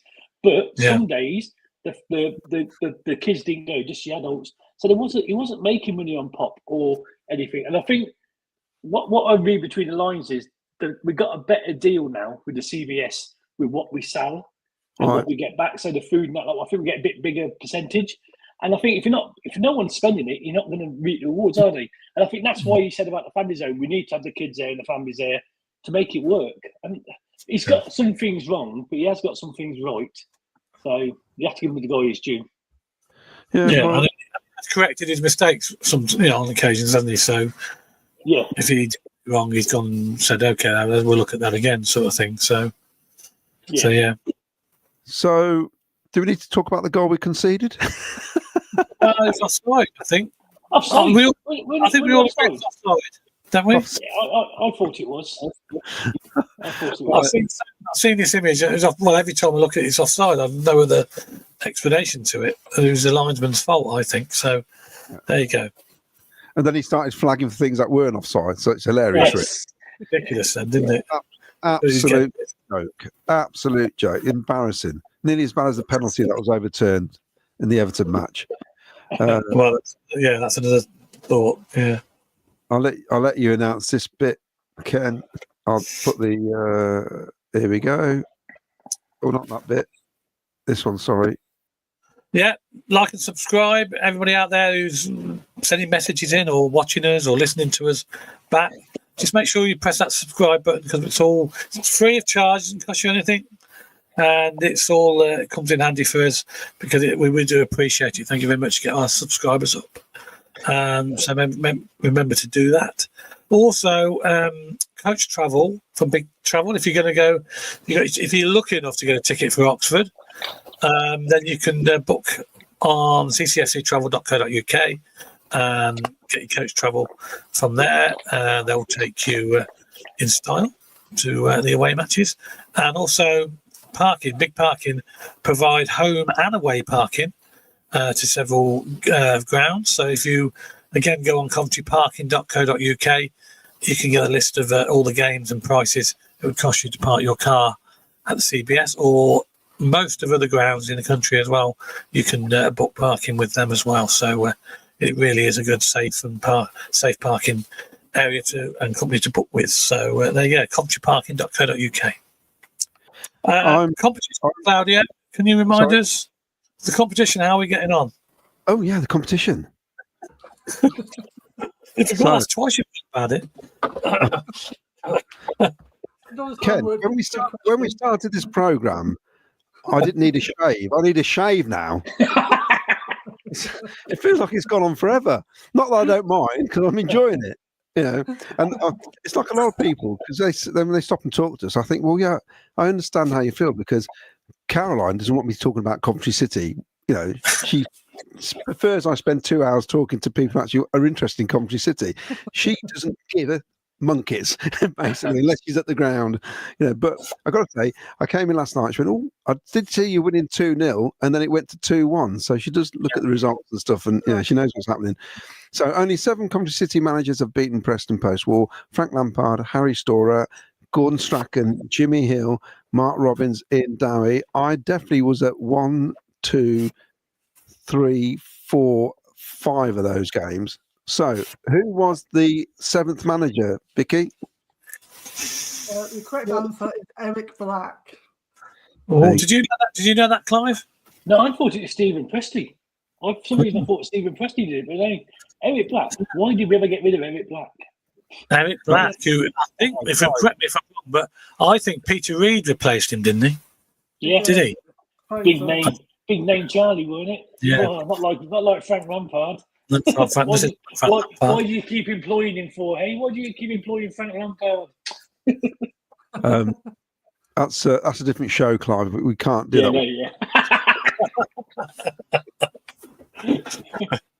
On the upstairs, that Sky Blue Travel gear, free food and a drink before departure.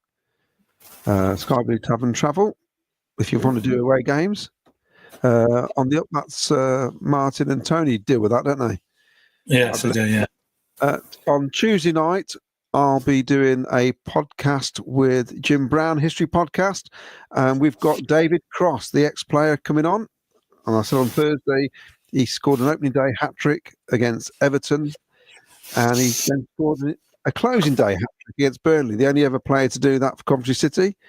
And top guy, played for Man City, played for West Ham, played for Rochdale in his early days, Norwich, been all over the place. And I think 2 of his daughters play for England cricket and 1 plays for England netball.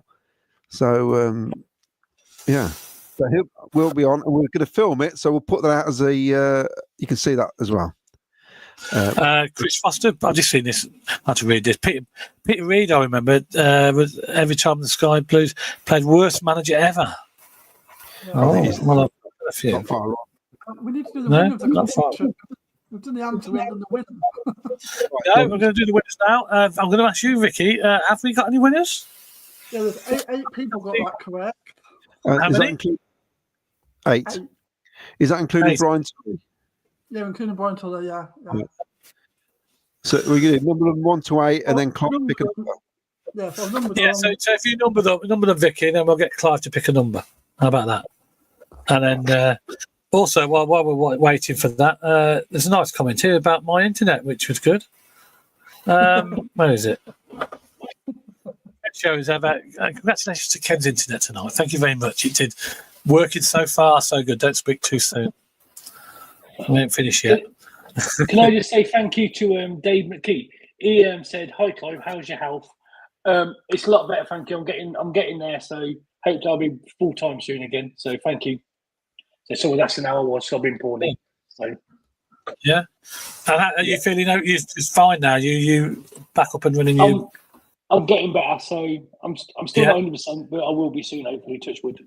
So that's good. That's good.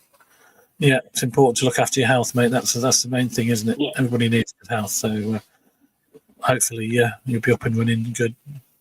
Yeah. Okay. Before we announce the winner, Vicky, have you picked a number yet, Clive?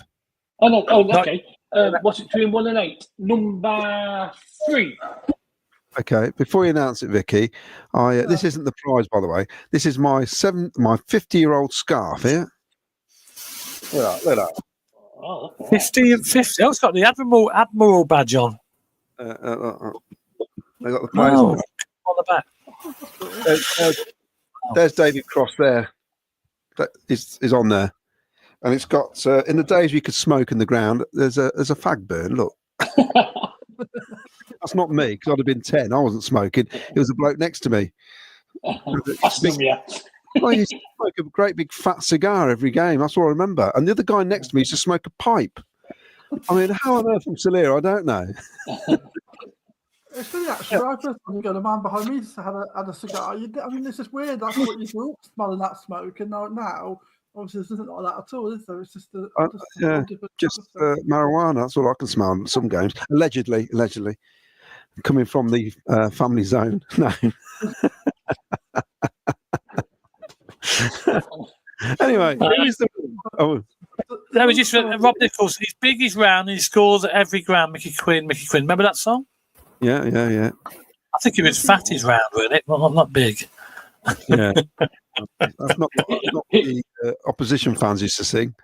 Here's a good comment. Claudio, are you trying to copy Doug King's hairstyle? That's from Craig Robinson.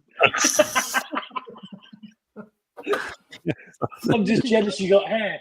That's all it is. Yeah. It used to be a different shade up until that. A couple of years ago. I stopped using the special shampoo. This has come to be a fashion show now, hasn't it? I mean, this is not even a crop top; it's a Genesis top. Look. Somebody mentioning about Bomber Bidwell says, "Wow, what a fabric printer! That scarf was really quite technical to achieve 50 years ago." I suppose it was, yeah. Actually, don't even stay on now, do they? Wouldn't it? Colour on the back. Yeah, it's really good quality. Anyway, right. Okay, Vicky can announce the winner of the competition. Well, so number 3 was Paul Stratton. Oh, well done, Paul. Congratulations, Paul. If you send us your details, please, your address, and we'll get your prize off to you as soon as possible. Now, anybody who's waiting for a mug, I'm just waiting for a new stock to come in, which has just arrived. So anybody who's still waiting, your deliveries will be sent out this week. So we've just got the new stock just arrived. Thank you. So we haven't forgot about you. That's what I meant to say. Yeah, he's on the way. Right, we're back on Thursday night. We've got Andy McCormack, the Oxford United fan, who's bound to give me some sticks in. As I said to him, Oxford will get the worst points record of any championship team in history. At one stage, we're in the top 6, and we're in the bottom 3, whatever we were doing. So he's going to set the mick out of me big time. And also, we have got coming on. I know we've got somebody else coming on. Yeah. I can't think. Somebody else. I can't think either. I can't think now. Miles did say, but it's gone. It's gone. It's been a long night. Okay, well, I've got a bit of work, unfortunately, this week, because I'm on late shift. So, so I'll be listening now. We'll be listening. And that's about it, I think. Shall we round it up about there? Shall we, chaps and ladies? Yes? Almost, but Ian Harris says, who's on the player scarf? Who are the players on the scarf? And I got Tommy Hutchinson, Mick Coop, David Cross, Graham Oakey, Larry Lloyd, Alan Green, Dennis Mortimer, John Craven twice, actually. Tommy Hutch twice, Brian Roberts, and that looks like it's a bit faded now. I think that's John Craven again. And of course, ain't that the guy who did the news, John Craven? That's it. Yeah.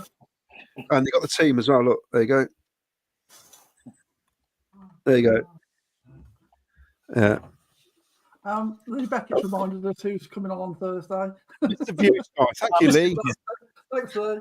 Did anyone see my comments? Danny Drury, what was that then? Well, you could ask Claudio. He's the man in charge of the comments. Did he?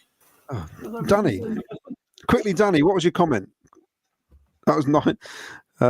Always put his address up. That's it. The good old days where they used to read your address out on spot the ball and goal of the season. They just used to quick get it off. You can have people turn. We'll mark that down so we know it is. William, the answer was Eric Black. We're now looking for Danny Jury's comment. While you're looking for that, I'll just plug the PUSB Weekly Show. First is 6:30. Come to us on radio. Join it. If you want to come on the show, just let us know and you can come on it. Boys and girls, I'll get you on it as well. So please feel free. But thanks for having me on it tonight. It's been brilliant. Hope I ain't gone on too much. No. It's been good. It's been a great insight to the fan zone as well. We know how hard all you volunteers work down there, Pat, and that's because we've been down there ourselves. Hopefully we'll sponsor another game this season as well. So we will see you before the end of the season, no doubt. Please do. I don't work hard. Everyone else does. I just stand around and make a shouting through a megaphone. Danny says, just asking how you all are and want to win Saturday. Danny, we're feeling great, mate. And absolutely are. Feeling great. We're all positive. Ken's internet's working. Yeah, that's what do you want? Well, what more do you need? Yeah, and this one here, I've just seen another comment here. It says great show, so we'll put that up. Why not? To get it up. Great show again, guys. Thank you for all your hard work. Doug Bolam. Thanks, Doug. The bad comments get filtered out. We never see them, do we? I have to say, we have got an additional member to the group, haven't we? We should, to the team.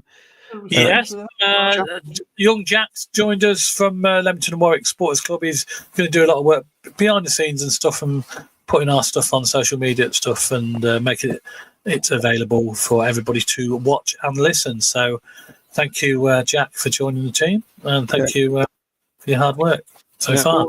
All our shows will go out on Spotify now as well. So, if you're feeling if you don't want to watch us, you can listen to us. Going to make it difficult when I start showing scars and you can't see who's on it, and spot the ball. Spot the ball be rubbish on Spotify, but you could try and have a guess, I suppose. That's it. It's all about guessing, especially when Wells puts two balls in there.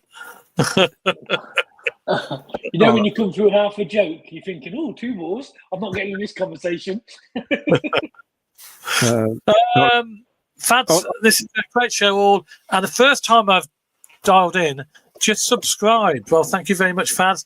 Anybody else out there, don't forget to subscribe and like our channel. It's all appreciated. Thank you very much. And it doesn't cost you a penny. So, and they only need 189 more to get to 2,000. So come on, get subscribing. Yeah. I've been watching Robert De Niro today in a series called Day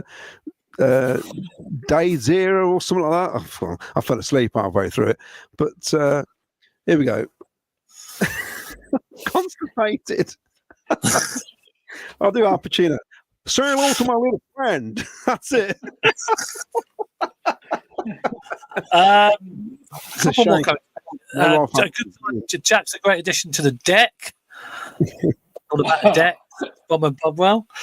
And this is probably right, this last comment. We'll leave you on this one because he's probably dead on here when it comes up.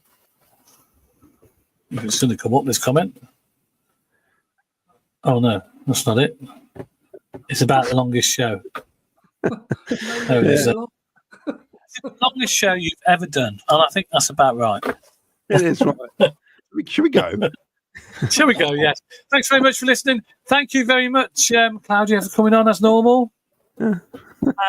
Thank you, Vicky.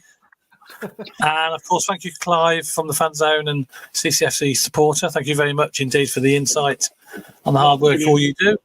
And that's it. Loved it. Yeah, I'm glad you had. And it has been a long show, so I'm glad you stuck with us. We've had loads of messages and loads of comments. We couldn't get through them all, obviously, because it's just so many. And Claudia's voice is going already, I think. So thanks for joining us. I'll just leave you with saying hoodoo. What hoodoo? I think that's and the name of the past, isn't it? Very good night to you. And a big play up Sky Blues. Play up Sky Blues. Good night. See you, chaps. Bye. Bye.